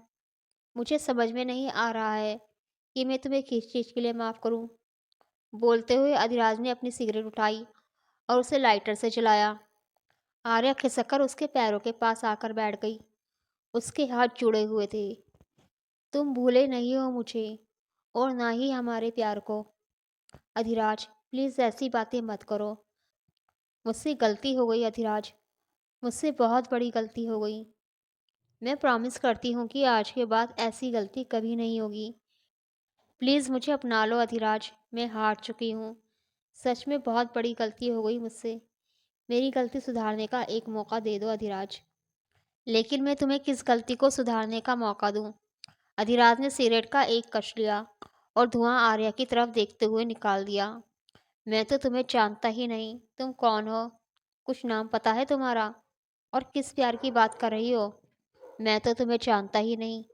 उस दिन भी तुम मेरे ऑफिस में घुस आई और अब इस होटल में भी।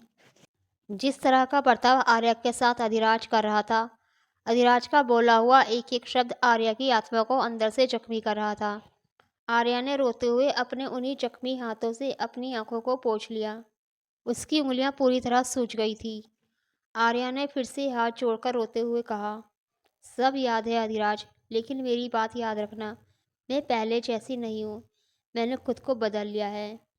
प्लीज़ कितनी बार माफ़ी मांगूँ अधिराज तुमसे? पता है तुम्हें बहुत हर्ट किया है, पर माफ़ कर दो ना अधिराज।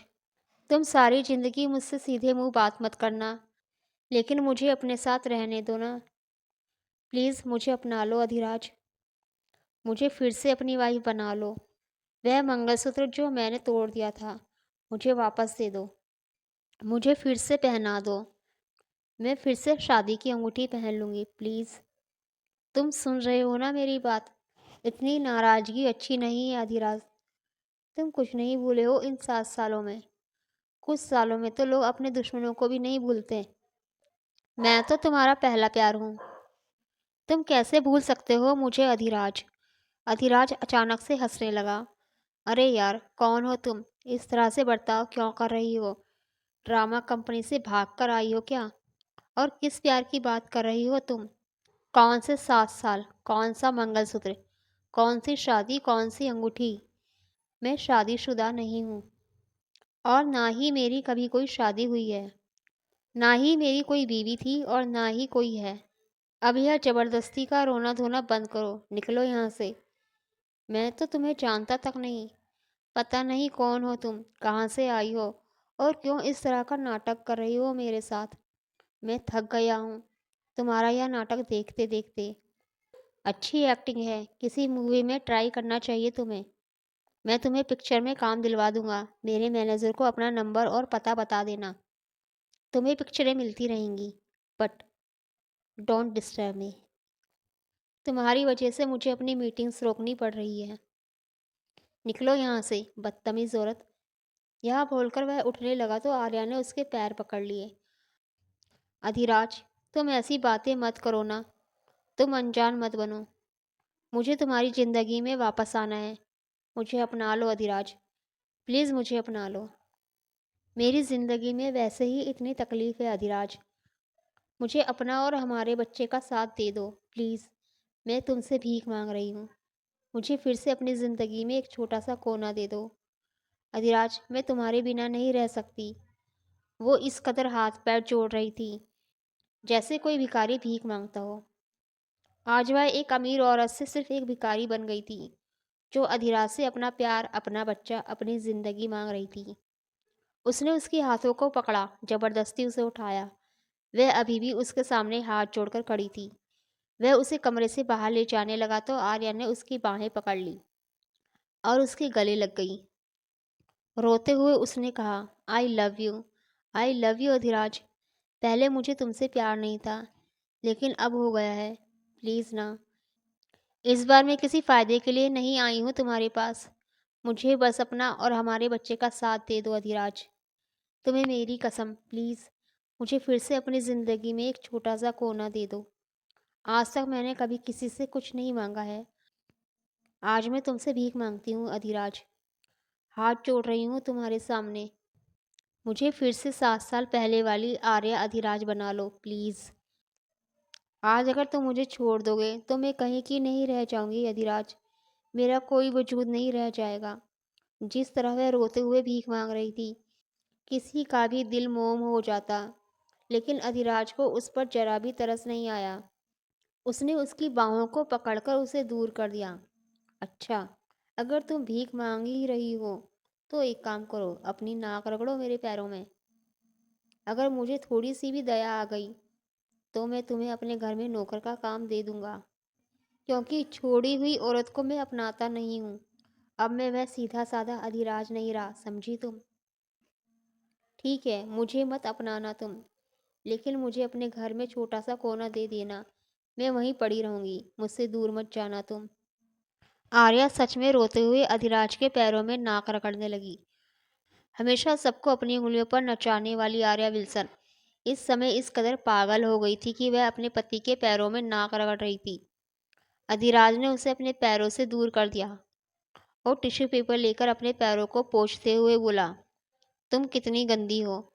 तुमने मेरे पैरों को गंदा कर दिया। अब निकल जाओ यहाँ से। मुझे तुम पर जरा सा भी तरस नहीं आया। मैं तुम्हें अपने घर में नौकर की जगह भी नहीं दे सकता। इनफैक्ट मैंने तुमसे कह दिया था ना कि तुम मेरे लिए मर चुकी हो। तुम मेरी वाइफ नहीं हो। इस दुनिया में अब मैं सिंगल हूँ और ना ही मुझे तुम्हारी ज़रूरत है। अब मुझे अपनी घटिया शक्ल मत दिखाना। आर्या बुरी तरह से फुट फुट कर रोने लगी। वह अपनी टूटी हुई कांपती उंगलियों से अधिराज के पैरों को पकड़कर रो रही थी। इस वक्त उसकी हालत भिखारी से भी बुरी थी। और अधिराज उसे अपनी गुस्से भरी नज़रों से देख रहा था। नहीं अधिराज, तुम ऐसा नहीं कर सकते। मुझे यकीन नहीं हो रहा है। कहाँ गया वह प्यार जो तुम मुझसे करते थे? बस खत्म हो गया तुम्हारा वह प्यार?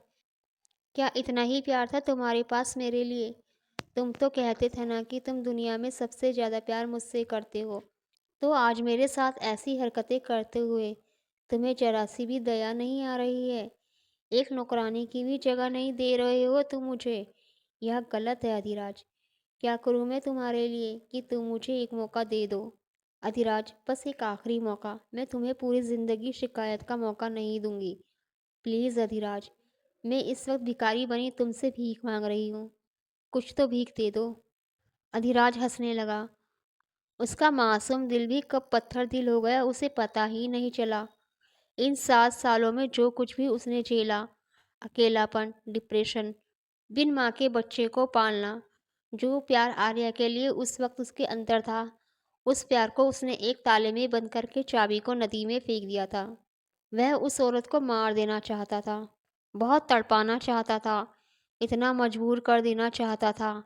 वो आर्या की जान लेना चाहता था, लेकिन वह इतना मजबूर था कि ऐसा नहीं कर सकता था।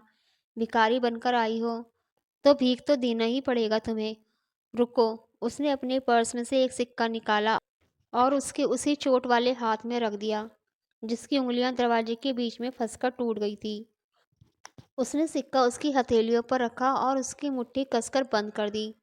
आर्या ने अपने होठों को अपने दांतों तले दबा लिया और अपनी चीख को निकलने से पहले ही रोक लिया। उसके हाथ में बहुत दर्द हुआ। अधिराज उसे जानबूझकर दर्द दे रहा था। अधिराज, मुझे यह भीख नहीं चाहिए। मुझे भीख में तुम चाहिए। तुम मुझे खुद को दोगे या नहीं? अधिराज ने हंसते हुए कहा। वाह आर्या विल्सन, तुम भीख में मुझे मांगोगी? तुम्हारी इतनी औकात नहीं है। तुम भूल कैसे गई कि 7 साल पहले उस दिन मैं भी तुमसे इसी तरह भीख मांग रहा था? मेरे हाथ में मेरा बच्चा था, इसलिए मैं तुमसे भीख मांग रहा था। एक बार बच्चे की शक्ल तो देख लो। एक बार उस बच्चे का चेहरा तो देख लो। एक बार दया करके उसे अपनी गोद में तो ले लो। बट तुमने उस समय उस पर दया नहीं की, तो आज मैं भी तुम पर दया नहीं करूँगा। तुम अभी के अभी यहाँ से निकल जाओ, वरना तुम्हें धक्के मारकर यहाँ से निकालना पड़ेगा। इसकी नौबत नहीं आएगी अधिराज। अब अगर तुम मुझे खुद से दूर भेजना ही चाहते हो ना, तो मैं चली जाऊंगी और कभी तुम्हारे सामने लौट कर नहीं आऊंगी मैं। आर्या रोती गिड़गिड़ाती रही। मैंने तुमसे भीख मांगी, तुम्हारे पैरों में नाक रगड़ी, अपनी हर एक गलती के लिए तुमसे माफ़ी मांग चुकी हूँ। तुमने मुझे माफ़ नहीं किया। अगर तुमने सच में मुझसे सच्चा प्यार किया होगा तो तुम पछताओगे। उसने अपने आप को संभाला। उसके हाथ से सिक्का छुटकर नीचे गिर गया। उसने उस सिक्के को कारपेट से उठाया और टेबल पर रखकर अधिराज को गौर से देखा, जो उसे ही देख रहा था। धीरे से मुस्कुराई और रूम से बाहर निकल गई। उसकी दर्द भरी मुस्कान में ना जाने क्या था कि अधिराज अंदर तक हिल गया। वह उसके रूम से निकलकर सीधा अपने कमरे में आने लगी। विधि भागती हुई उसके पास आई और डोर पर ही उसे मिल गई। जो कुछ भी अधिराज के रूम में हुआ था, उसे अभी अभी जीत ने कॉल करके बताया था। उसने देखा कि आर्या के हाथ की उंगलियां काली पड़ चुकी है। उसने जैसे ही आर्या का हाथ पकड़ने की कोशिश की, आर्या ने अपना हाथ खींच लिया और दर्द में भीगी हुई आवाज़ में कहा, don't try to touch me, मैं ठीक हूँ। कहते हुए वह रूम के अंदर आ गई। जाओ यहाँ से। फिर रुक कर, तुम्हें आना है तो आ सकती हो, मैं जा रही हूँ यहाँ से वापस। इतना कहकर वह बाथरूम में अपने कपड़े बदलने के लिए आ गई। इधर अधिराज, जिसकी आंखों के कोने में आंसू ठहरे हुए थे, किस कदर आज उसने अपनी जान को अपने सामने गिड़गिड़ाने पर मजबूर कर दिया था। आर्या ने उसे ऐसा बना दिया था कि उसका मासूम दिल अब किसी पर भरोसा करने को तैयार नहीं था। उसे खुद पर हद से ज़्यादा गुस्सा आ रहा था, इतना ज़्यादा कि वह अपने हाथ को कई बार चोट पहुंचा चुका था। आखिर वो कैसा इंसान था कि उसने अपनी जान से प्यारी आर्या, अपनी जाने मन, अपनी स्वीटहार्ट के हाथों को इतनी बुरी तरह से दरवाजे से कुचल दिया था। और वह उसके सामने कितना गिड़गिड़ाई, कितनी भीख मांगी। क्यों किया उसने ऐसा? इन 7 सालों में उसने अधिराज ओबरॉय को तो पूरी तरह से मार दिया था। अब सिर्फ अधिराज ओबरॉय द किंग बचा था। थोड़ी देर बाद वह होटल के बाहर थी और एयरपोर्ट के लिए कार ड्राइव कर रही थी। वह अपनी टूटी हुई उंगलियों का इस्तेमाल कर रही थी। मैं कैलिफोर्निया जा रही हूँ। मैंने अपनी टिकट पहले ही बुक कर ली थी। तुम्हें आना है तो तुम बाद में आ जाना, वरना तुम्हारी मर्जी। फ्लाइट में बैठने से पहले विधि ने इस बारे में मैसेज करके जीत को सब बता दिया। चेकआउट करने के टाइम उसकी उंगलियों को जख्मी देखकर वहाँ चेकिंग करने वाले गार्ड्स ने उसे पट्टी करवाने की सलाह दी, लेकिन उसने इग्नोर कर दिया। कुछ घंटे बाद वह विल्सन मैंशन में थी। उसे वहाँ सिर्फ एक ही कमरे में जाना था और वह था उसके मॉम डैड का कमरा। कमरे में जाकर उसने दरवाज़ा बंद कर लिया। रात हो चुकी थी। वह वहीं बैठी अपने मॉम डैड की तस्वीर देखते हुए उनसे बातें कर रही थी। मुझे बहुत दर्द हो रहा है, बोलते हुए उसकी आंखों में आंसू भर आए। आपकी बेटी होने के बाद भी मैंने इतना गलत काम कर दिया मम्मा। आप कितनी अच्छी थी और आपकी बेटी आप जैसी नहीं बन पाई मम्मा। मुझे पता है मैंने आज तक बहुत से लोगों को हर्ट किया है, लेकिन मम्मा इस बार मुझे मेरी गलती रियलाइज़ हो गई। पर फिर भी उसने मुझे माफ़ नहीं किया। मैं भी अब उसे मनाने नहीं जाऊंगी। कल मेरा बर्थडे आ रहा है। मुझे लगता है कल मुझे भी आ जाना चाहिए आपके पास, लेकिन मेरी हिम्मत नहीं है सुसाइड करने की। मेरा मन कह रहा है कि मुझे एक बार और हिम्मत करनी चाहिए। अधिराज बहुत प्यार करता है मुझसे। मैंने देखा है उसकी आंखों में, मेरी आंखों में आंसू देखकर, या शायद मेरे खून को देखकर उसकी आंखें नम हो गई थी, जिसे वह अपने गुस्से के पीछे छुपा रहा था। माँ पापा, ना मैं एक अच्छी बेटी बन पाई और ना एक अच्छी माँ और ना ही एक अच्छी बीवी। मुझे लगता है कि मुझे अब जिंदगी से मुंह मोड़ लेना चाहिए। बोलने के बाद वो शांति से बैठ गई और शून्य में देखने लगी।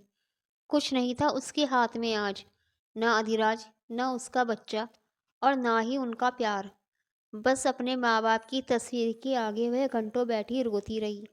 थोड़ी देर में ही मैक्स अंकल और लारा आंटी उसके पास आ गए। लारा जल्दी से दवाइयों का बॉक्स ले आई और उसकी पट्टियाँ करने लगी। मैक्स अंकल ने उसके आंसुओं से भीगे हुए चेहरे को देखा। उन्हें बहुत बुरा लगा। वो उनके बॉस की बेटी थी और उन्होंने उसे बड़े होते हुए देखा था। आर्या, यह सब क्या है? यह आंसू क्यों है तुम्हारी आंखों में? और तुम रो रो कर क्यों अपने पेरेंट्स को हर्ट कर रही हो? मुझे पता चला है कि तुम रात को ही यहाँ आ गई हो। तुम मेरी बेटी जैसी हो। तुम मुझे अपना अंकल मानती हो तो कम से कम मुझे बता दो। तुम रो क्यों रही हो? आज से पहले मैंने तुम्हें कभी रोते हुए नहीं देखा। मुझे घबराहट हो रही है बेटा। मुझे नहीं हो रही है, मुझे तो खुशी हो रही है। मेरा मन कह रहा है कि मैं आज बहुत इंजॉय करूं। मैं बहुत ज़्यादा इंजॉय करना चाहती हूँ। क्या आप लोग मुझे अकेला छोड़ दोगे? मैं आप लोगों से कोई बदतमीज़ी नहीं करना चाहती। आइंदा मेरे मॉम डैड के कमरे में आने की कोशिश मत करना। जाओ, यहाँ से चले जाओ, वरना मेरी खुशी इतनी बढ़ जाएगी कि मैं अपने रिवॉल्वर को निकाल लूँगी और यहीं पर दिवाली मनाना शुरू कर दूँगी। मैक्स अंकल उसके दिमाग की कंडीशन नहीं समझ पाए और वहाँ से चले गए। आर्या ने अपनी रिवॉल्वर निकाली और साइड में फेंक दी और वहीं ज़मीन पर लेट गई। वह अपने पेरेंट्स की तस्वीर देख रही थी। सोफे से एक तकिया उठाकर सीने से लगा लिया।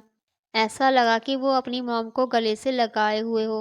मुझसे ज़्यादा बदनसीब कौन हो सकता है? पहले तो आप दोनों मुझे छोड़कर चले गए, फिर मैंने उसे छोड़ दिया और फिर उसने मुझे ज़िंदगी भर के लिए छोड़ दिया। ग्रैनी भी छोड़कर चली गई मुझे। कोई नहीं है मेरा, कोई भी तो नहीं है मेरे पास। लेकिन फिर भी मैं बहुत खुश हूँ। देखो, मैं स्माइल कर रही हूँ। वो पूरा दिन और पूरी रात उसी कमरे में रही। ना जाने अपने माँ बाप से क्या क्या बातें की, लेकिन मैक्स और लारा की जरा से भी हिम्मत नहीं हुई कि वह आर्या के पास भी जा सके। उधर अधिराज को आर्या की कोई भी न्यूज़ नहीं मिली थी।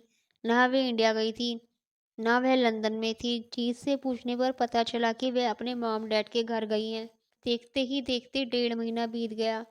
उसने मैक्स और लारा को भी मना कर दिया था कि उसके बारे में कोई भी न्यूज़ बाहर ना दी जाए। वह जिंदा है या मर गई किसी को भी पता ना चले। वह दिन रात अपने मॉम और डैड के कमरे में पड़ी रहती थी। उससे मिलने की किसी को परमिशन नहीं थी। किसी को भी अंदर आने से मना कर दिया गया था। वह बिल्कुल अकेली थी और अकेले ही वापस खुद को मजबूत बना रही थी। पूरे 1.5 महीने बाद वह उस कमरे से और उस घर से बाहर निकली थी। उसके हाथ में एक छोटा सा बैग था और दूसरे हाथ में मोबाइल लिए वह बाहर आई। ड्राइवर ने उसे कहीं छोड़ने के लिए कहा, लेकिन उसने मना कर दिया। वो वहाँ से बहुत दूर निकल आई। उसने अपने पीछे किसी को भी आने से मना कर दिया। उसे नहीं पता था कि वह कहाँ जा रही है। कई साल पहले इस मैंशन के आसपास कुछ भी नहीं था, लेकिन अब इस मैंशन के आसपास बहुत सारी बिल्डिंग, बहुत सारे घर, पब्लिक एरिया बन गया था। अगले दिन एक सनसनीखेज खबर ने पूरी इलेक्ट्रॉनिक मीडिया, सोशल मीडिया और प्रिंट मीडिया पर कब्जा कर लिया। आज की ताज़ा खबर, विल्सन इंडस्ट्री की सीईओ आर्या ओबरॉय ने इस कंपनी के लिए नया सीईओ डायवर्जन कंपनी के एलेक्स अमांडा को घोषित किया है, जिनका वेलकम कल सुबह 10 बजे किया जाएगा। इस न्यूज़ को अधिराज भी टीवी पर देख रहा था।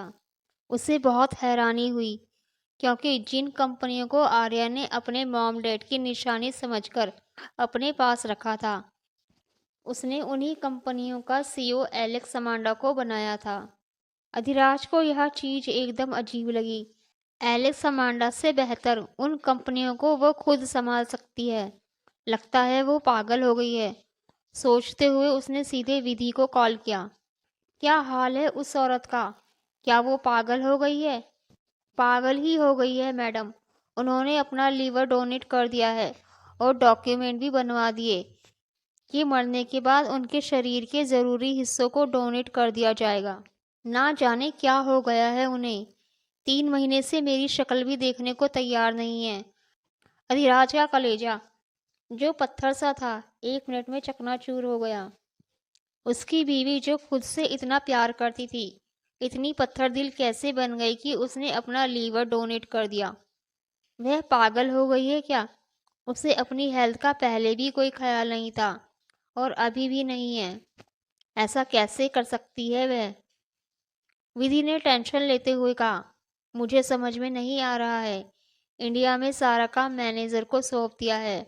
न ऑफिस ज्वाइन कर रही है, न करंट लोकेशन का कुछ पता चल रहा है। कुछ समझ में नहीं आ रहा है कि कहाँ है। मैक्स अंकल और लारा आंटी भी कुछ नहीं बता रहे हैं। वह 1.5 महीने से लापता है। अधिराज को ऐसा लगा जैसे मैग्नेट से उसके अंदर से जान खींची जा रही हो। वो ऐसा जानबूझकर कर रही है, मेरा अट्रैक्शन, मेरा अफेक्शन पाने के लिए। लेकिन मैं उसे जरा सा भी भाव नहीं देने वाला। अभी तो उसे और तड़पाना है। जो उसने किया है उसे इतनी आसानी से माफ़ नहीं करूँगा मैं। उसे ज़िंदगी भर याद रहेगा, इतना सताऊँगा। उसे मेरा साथ वापस मिलेगा, लेकिन इतनी जल्दी नहीं। यह तो बस शुरुआत है। विधि ने घबराते हुए कहा, सर, मुझे नहीं लगता कि आपका मैटर को इस तरह लंबा खींचना ठीक होगा, क्योंकि जिस कदर वह टूटी हुई थी उस रात, मैंने उन्हें देखा था। मुझे बहुत अजीब सा डर लग रहा है तब से।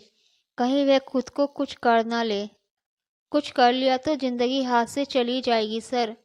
फिर ना आपके साथ कुछ अच्छा हो पाएगा, ना वह हमारे साथ रह पाएंगी। आप जो सोच रहे हैं, कहीं वह सपना बनकर ही ना रह जाए। अब आप माफ़ कर दीजिए उन्हें। जब से उन्होंने रिधान बाबा को देखा है, तब से बहुत गिल्टी फील कर रही हैं। पछतावे में डूब गई हैं। आपको उन्हें माफ़ करने के लिए ज़्यादा सोचना नहीं चाहिए। किसी इंसान को इतना नहीं तड़पाना चाहिए कि वह अंदर ही अंदर ख़त्म हो जाए। अधिराज उसकी बात बहुत गौर से सुन रहा था। बुरा तो उसे भी लग रहा था, पर वो चाहता था एक बार उसके पास वापस आने के बाद वह उसे छोड़कर जाने की हिम्मत फिर से ना करे। तुम्हारी उस बॉस ने मुझे भी बहुत तड़पाया है विधि। तुम भूलो मत, पूरे 7 साल मैं अपने बच्चे को अकेले संभालता रहा हूँ। उसके लिए मैंने हर किसी से दूध मांगा था। वह भी तो एक माँ थी ना। उसे दया नहीं आई अपने बच्चे पर? सर, आपकी तकलीफ भी एक हद तक ठीक है, पर आपको पता है ना मैडम कितनी अलग दिमाग की हैं। अगर उन्होंने कुछ कर लिया और ज़िंदगी हाथ से चली गई, तो कुछ भी आसान नहीं होगा। वह इतनी कमजोर दिल की नहीं है विधि, वह कभी खुद को कुछ नहीं करेगी। इतना कहकर उसने फ़ोन काट दिया। अधिराज ने कुछ देर सोचने के बाद जीत को कॉल करके कहा, पब्लिक में अनाउंस कर दो कि किंग दूसरी शादी करने जा रहा है। शादी की तैयारी करो और मेरे लिए एक झूठी दुल्हन ढूंढो जो अपना चेहरा तो ना दिखाए, लेकिन मेरे साथ मंडप में बैठने के लिए तैयार हो जाए। उस लड़की को जितने भी पैसे चाहिए उसके मुंह पर मारो। जस्ट 2 दिन का टाइम है तुम्हारे पास। अधिराज जो सोच रहा था वह होगा या आर्या जो सोच रही थी वह होगा। आर्या का कोई नामो निशान नहीं था। फोन नंबर भी बदल चुका था, या फिर कहें कि वह इंसान मर चुकी थी या फिर मरकर भी जिंदा थी। साउथ कैलिफोर्निया की बड़ी सी बिल्डिंग में अकेली थी वह पिछले 1.5 महीने से। शरीर पहले से कमजोर हो गया था। ऐसा लग रहा था जैसे उसने खाना पीना छोड़ दिया है। वह अधिराज की तस्वीर हाथ में लिए एक कोने में अकेली बैठी हुई थी। जब जब वह उस तस्वीर को देखती थी तब तब उसकी आंखों से आंसू बह निकलते थे। तकलीफ जो थी सो थी, लेकिन शायद उसने अपने आप को अंदर तक मार डाला था। उसने अपना फ़ोन निकाला और सिम चेंज किया। सिम खुल गया तो उसने अधिराज को मैसेज किया, कॉन्ग्रेचुलेशन अधिराज, मुझे भूलकर अपनी ज़िंदगी में आगे बढ़ जाओ। यही हम दोनों के लिए बेहतर है। अपना और हमारे बच्चे का ख्याल रखना। मैं तुम्हें अपने और तुम्हारे रिश्ते से आज़ाद कर रही हूँ। इस मैसेज के बाद उसे बिल्कुल उम्मीद नहीं थी किसी चीज़ की, इसलिए उसने फ़ोन से सिम को निकालकर तोड़कर वहीं पर फेंक दिया और ज़मीन पर लेट गई। इस समय वह बालकनी में थी। आसमान से तेज बारिश गिरने लगी और वह उसमें भीगने लगी। ममा, मैं आ रही हूँ आपके पास। आपकी आर्या आपके पास वापस आ रही है क्योंकि दुनिया बहुत बुरी है। यह दुनिया मेरे जैसे लोगों के लिए नहीं है। ममा, डैड, आपकी छोटी सी आर्या आपके पास आ रही है। अगले दिन अधिराज अपने ऑफिस में बैठा हुआ था। उसका असिस्टेंट जीत उसके कैबिन में आया और उसने कहा, मास्टर, एक लॉयर आया हुआ है और वह कुछ लीगल पेपर्स के साथ आपसे मिलना चाहता है। अधिराज ने उस लड़के को अंदर बुलाने के लिए कहा। लॉयर अंदर आया तो अधिराज ने उससे हाथ मिलाया। लॉयर ने कहा, मैं आपकी वाइफ मिसेस आर्या ओबरॉय की ओर से आया हूँ। तकरीबन 1 महीने पहले मुझे एक ईमेल आया था। उन्होंने ही कहा था कि ये कानूनी पेपर्स मैं आप तक पहुँचा दूँ। ये सुनकर अधिराज बोला, उसने डाइवोर्स पेपर्स दिए हैं। नहीं मिस्टर ओबरॉय, ये कोई डाइवोर्स पेपर्स या प्रॉपर्टी पेपर्स नहीं है। ये तो बिजनेस डॉक्यूमेंट्स हैं। आर्या ओबरॉय ने अपनी सारी प्रॉपर्टी अपने इकलौते बेटे के नाम करने को कहा है। मैंने सारे पेपर्स तैयार करवा दिए हैं। उनके सिग्नेचर भी मुझे मिल चुके हैं और उन्होंने कहा है कि सारे पेपर्स तैयार हो जाने के बाद इन्हें आपके पास रखवा दिया जाए। उनका बिजनेस, उनकी प्रॉपर्टी उनके जाने के बाद उनके और आपके बेटे की होगी। What do you mean? वह तो अभी जिंदा है ना। मुझे और मेरे बेटे को उसकी किसी चीज़ की ज़रूरत नहीं है। सॉरी मिस्टर ओबराय, इस चीज़ में मैं कुछ नहीं कर सकता। उन्होंने मुझे जो काम करने के लिए कहा था वह मैंने कर दिया है। इन पेपर्स को आप अपने पास संभाल कर रखिएगा ताकि यह पेपर किसी भी गलत हाथों में ना लगे, क्योंकि इन पेपर्स में प्रॉपर्टी, पावर सब कुछ है।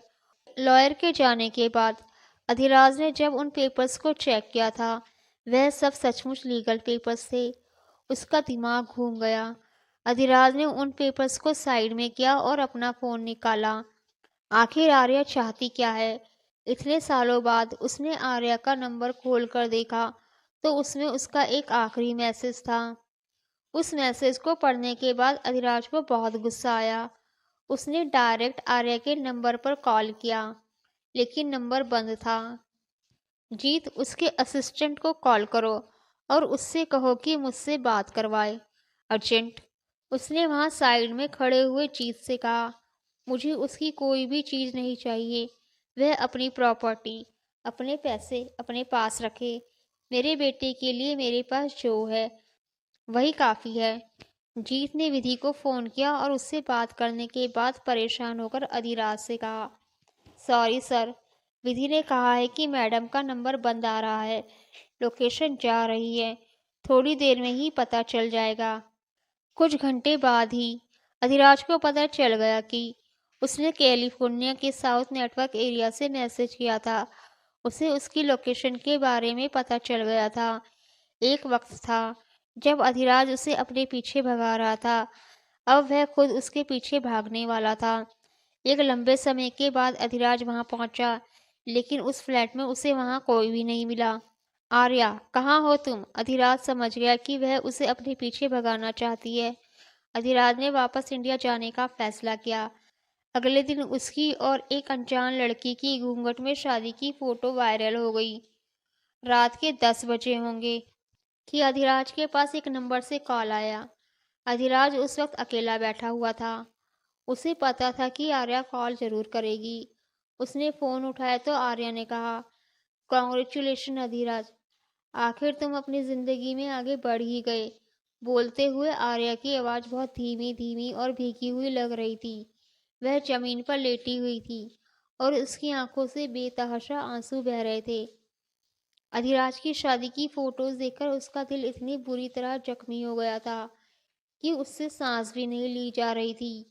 आखिर तुमने फ़ोन कर ही दिया।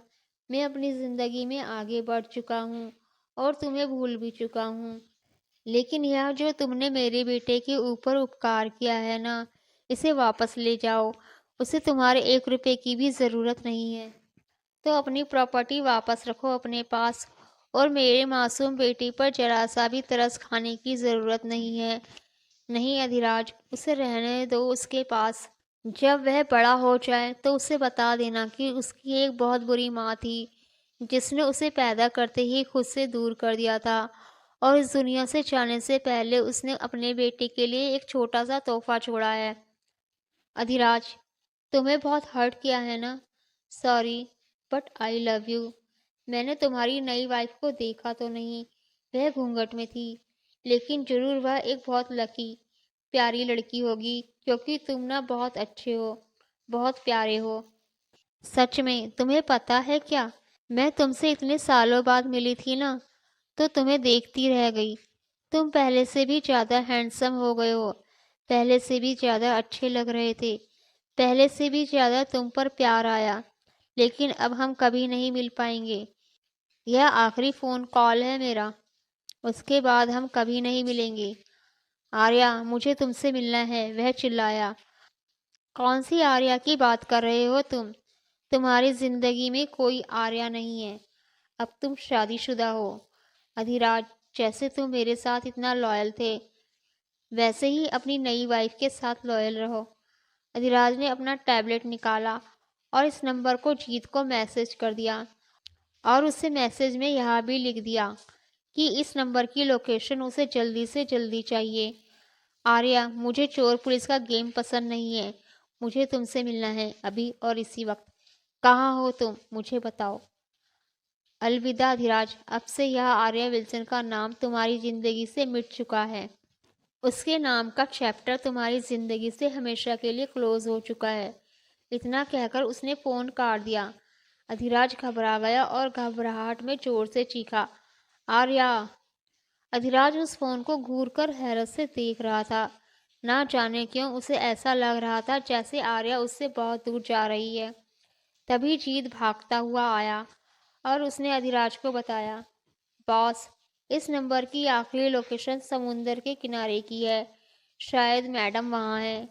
अधिराज ने खड़े होते हुए कहा, कोई भी मेरे पीछे नहीं आना चाहिए, कोई सिक्योरिटी भी नहीं। मैं उसके पास जा रहा हूँ। वह पागल हो चुकी है, वह खुद को मारना चाहती है। शायद मैं ही कुछ ज़्यादा पत्थर दिल बन गया था उसके साथ। इस वक्त वह बहुत ज़्यादा हर्ट होगी। मुझे उसे रोकना होगा, नहीं तो मैं उसे खो दूंगा। अधिराज की बात सुनकर जीत बोला, मैं आपके साथ चलूं बॉस? मुझे किसी की ज़रूरत नहीं है, मुझे बस उसके पास जाने दो। अगर मैं उसके पास नहीं गया तो मैं उसे खो दूंगा, और मैं अपनी जान को अपने से दूर नहीं देख सकता। उसने जो कुछ भी किया मैं सब भूल जाऊंगा, बस मुझे वह सही सलामत चाहिए। अधिराज बिल्डिंग से नीचे आया और तुरंत ही लोकेशन ट्रेस करता हुआ समुद्र के किनारे पहुंच गया।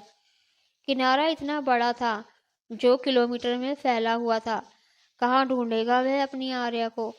एक तो रात का घना अंधेरा, ऊपर से समुद्र की बड़ी बड़ी लहरें और गहरा सन्नाटा। आर्या, आर्या, आर्या, वह चिल्लाते हुए पूरे समुद्र के किनारे को देख रहा था। एक तरफ रात का अंधेरा था और दूसरी तरफ विशाल समुंदर। वहां ज्यादा रोशनी भी नहीं थी। आर्या उसे कहीं भी नजर नहीं आ रही थी। आवाज देते देते वह थक गया। आर्या, आर्या, एक बार फिर उसने 2-3 आवाज देकर आर्या को पुकारा, लेकिन उसे कहीं भी कोई दिखाई नहीं दे रहा था। आर्या, आई एम सॉरी, मैंने कुछ ज्यादा ही हर्ट कर दिया तुम्हें। आर्या प्लीज, कहाँ हो तुम? आर्या प्लीज, कहाँ छुप गई हो तुम? नहीं जी सकता मैं तुम्हारे बिना। काफी देर वह पागलों की तरह इधर उधर उसे ढूंढता रहा, लेकिन फिर हार मानकर घुटनों के बल बैठ गया। आर्या, नहीं जी सकता मैं तेरे बिना। तू कहाँ है आर्या? आर्या कुछ तो जवाब दे यार। किंग टूट जाएगा अपनी क्वीन के बिना। बहुत हुआ चूहा बिल्ली का खेल। Arya please come back now. और शायद ऊपर वाले ने उसकी सुन भी ली। उसे सामने से आती हुई एक बोट दिखाई दी। उस बोट को देखकर अधिराज वहीं खड़ा हो गया। रात को बोट यहाँ क्या कर रही थी? उसे बोट में से कुछ आदमी हड़बड़ाकर निकलते हुए दिखाई दे रहे थे। अधिराज ने ध्यान से देखा तो उनके हाथ में एक लड़की की बॉडी थी, जिसे उन्होंने जाल में लपेटा हुआ था।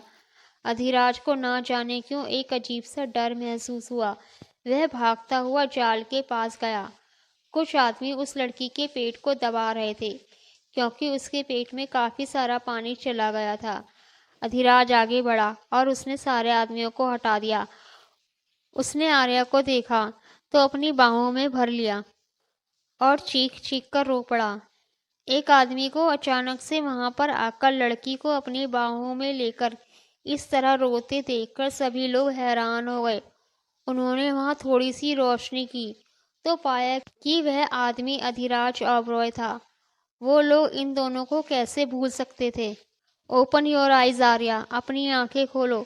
देखो ना मुझे आर्या, प्लीज आंखें खोलो। उसने आंखें नहीं खोली, क्योंकि उसकी बॉडी समुद्र के काफी अंदर तक चली गई थी। अगर इन लोगों ने सही टाइम पर नहीं देखा होता तो शायद उसे नहीं बचा पाते। अधिराज ने उसके ठंडे शरीर को हिलाया, जिसमें कोई हलचल नहीं थी। उसने उसकी नब्ज चेक की और जल्दी से उसे गोद में उठाकर कार की तरफ ले गया। उन आदमियों ने उसे रोका नहीं, क्योंकि अधिराज को रोकने की हिम्मत किसी में नहीं थी। थोड़ी देर बाद अस्पताल में अधिराज को डॉक्टर ने बताया कि आर्या अब खतरे से बाहर है, बस बेहोश है। तब जाकर अधिराज की जान में जान आई। वह वहीं बैठ गया, उसका वही हाथ पकड़कर जिसकी उंगलियां टूट गई थी और पूरी तरह से खराब हो गई थी। ना जाने क्यों अपने जिगर के टुकड़े को इतनी तकलीफ में देकर उसे खुद को टॉर्चर करने का मन हो रहा था। इस हद तक प्यार करता था वह इस लड़की को कि पहली बार सॉरी बोलने पर ही माफ कर चुका था। लेकिन फिर भी उसके मन में डर था कि अगर उसने उसे इतनी आसानी से अपना लिया तो वह फिर से उसे छोड़कर चली जाएगी। इसलिए तो इतने वक्त तक उसे तड़पाया, बेइज्जत किया, जलील किया। Arya please open your eyes, आंखें खोलो, प्लीज देखो ना तुम्हारा अधिराज तुम्हारे पास है। मैंने कोई शादी नहीं की आर्या, वह तो बस एक धोखा था तुम्हें परेशान करने के लिए। प्लीज ओपन योर आइज, मैं तुम्हारे बिना नहीं रह सकता। थोड़ी देर में वहां विधि और जीत भी आ गए। विधि को खुशी थी कि कम से कम वक्त निकलने से पहले अधिराज ने आर्या को बचा लिया।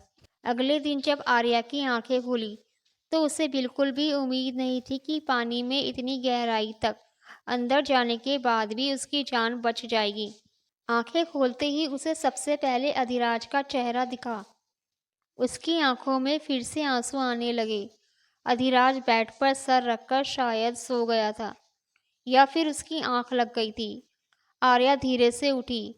उसने झुककर उसके माथे पर हल्का सा किस किया और बहुत धीरे से वह उठकर वहां से जाने लगी कि तभी अधिराज ने उसे जाकर पीछे से अपनी बाहों में जकड़ लिया।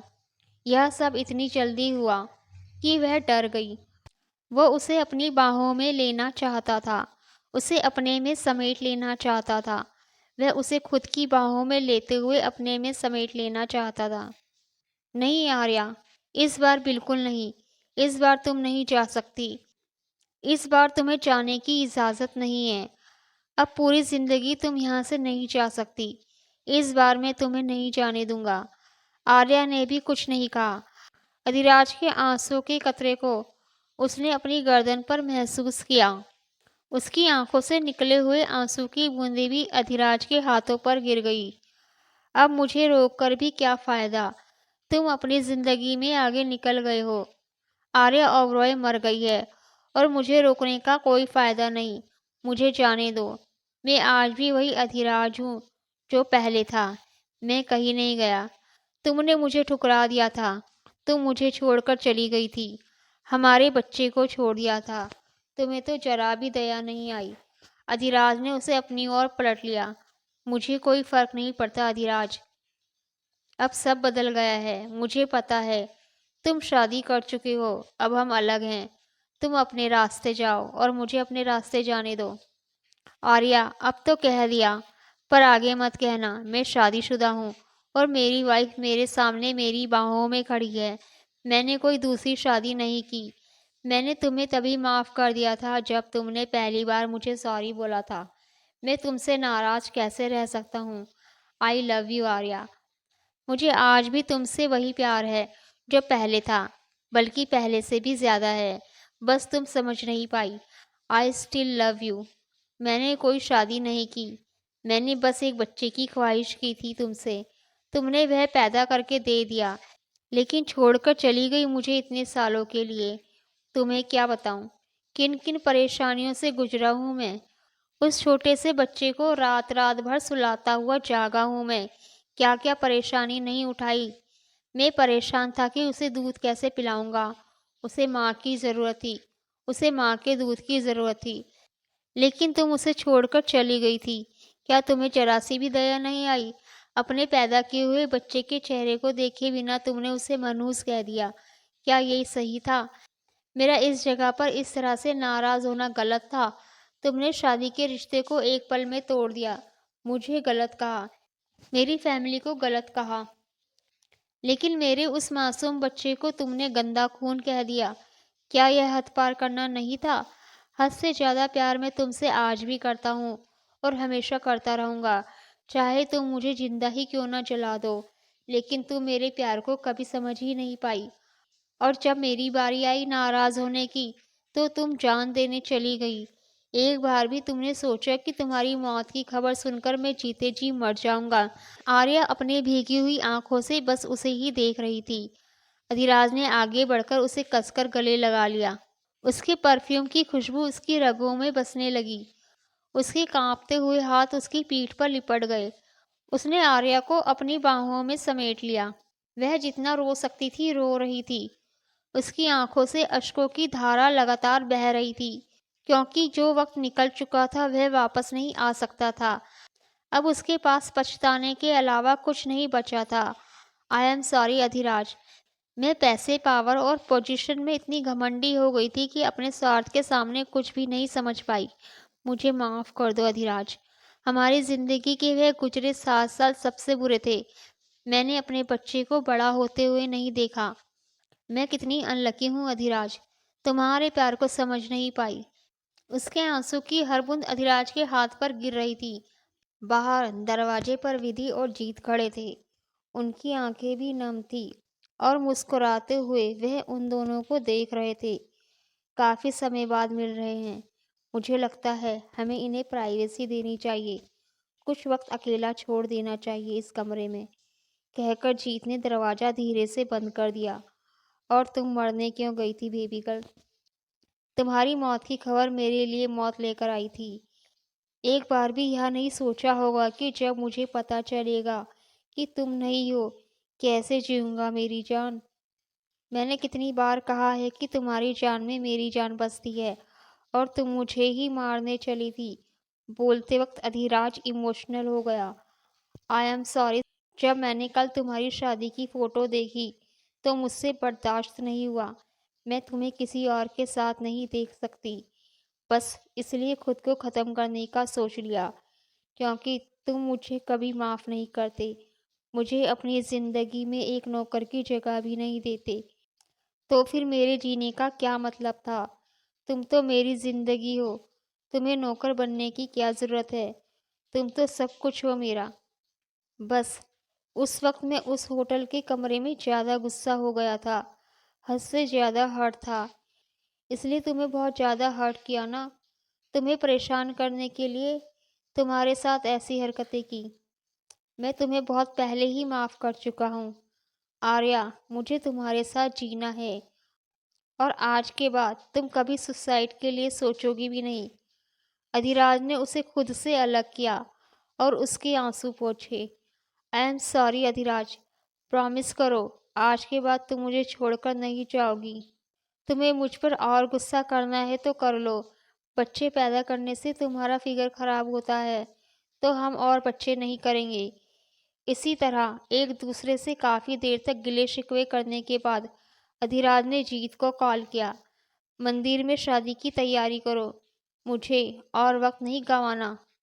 जीत ने फ़ोन रखते हुए विधि से कहा, मैंने तुमसे कहा था ना कि बॉस मुझे अभी फ़ोन करेंगे और कहेंगे कि उन्हें फिर से शादी करनी है, इसलिए मैंने पहले से ही शादी की तैयारी करवा दी है। अभी थोड़ी देर बाद उन्हें फ़ोन करके सब बता दूंगा। हूँ ना मैं उनका स्मार्ट असिस्टेंट। तुम चाहे कितने भी स्मार्ट हो, मुझसे ज़्यादा स्मार्ट नहीं हो सकते। मुझे भी पहले से पता था कि मास्टर यानी मिस्टर ओबरॉय रिधान को हॉस्टल से वापस बुलाने की बात करेंगे, सो मैंने उसे पहले ही बुला लिया है। अधिराज आर्या का हाथ पकड़कर बाहर आया और उसके कान में फुसफुसाते हुए बोला, I love you so much darling. Arya की आंखें आंसुओं से भीगी हुई थी। उसने भी वही शब्द दोहराए। दोनों ने फिर से मंदिर में शादी की। अधिराज ने फिर से आर्या को मंगलसूत्र और अंगूठी पहनाए। आर्या ने वादा किया कि वह कभी गुस्से में इन चीज़ों को खुद से अलग नहीं करेगी और वह अधिराज के साथ एक नॉर्मल जिंदगी जिएगी।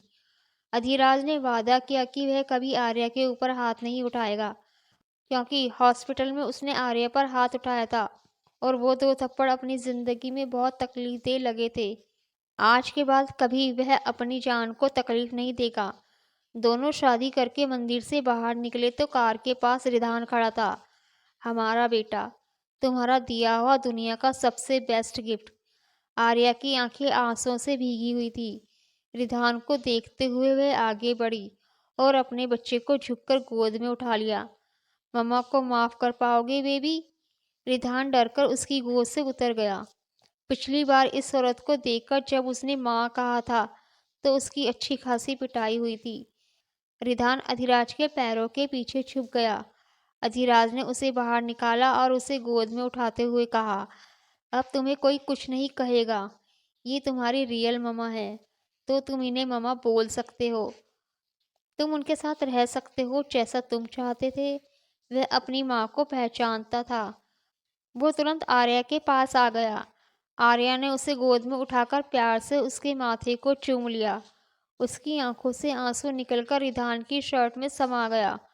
अधिराज ने उन दोनों को अपने साथ लगा लिया और बारी बारी से दोनों के माथे को चूमकर अपनी बाहों में समेट लिया। ये हमारी छोटी सी फैमिली है और अब हमें कोई दूर नहीं कर सकता।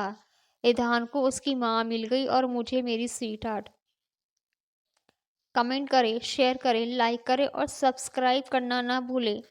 मेरा एक सवाल है, कहानी में आपको सबसे बेहतर क्या लगा? मेरी कहानी को भी बाकी कहानियों की तरह प्यार देते रहें, ताकि मैं आपके लिए नई नई और यूनिक कहानी लेकर आती रहूं। धन्यवाद।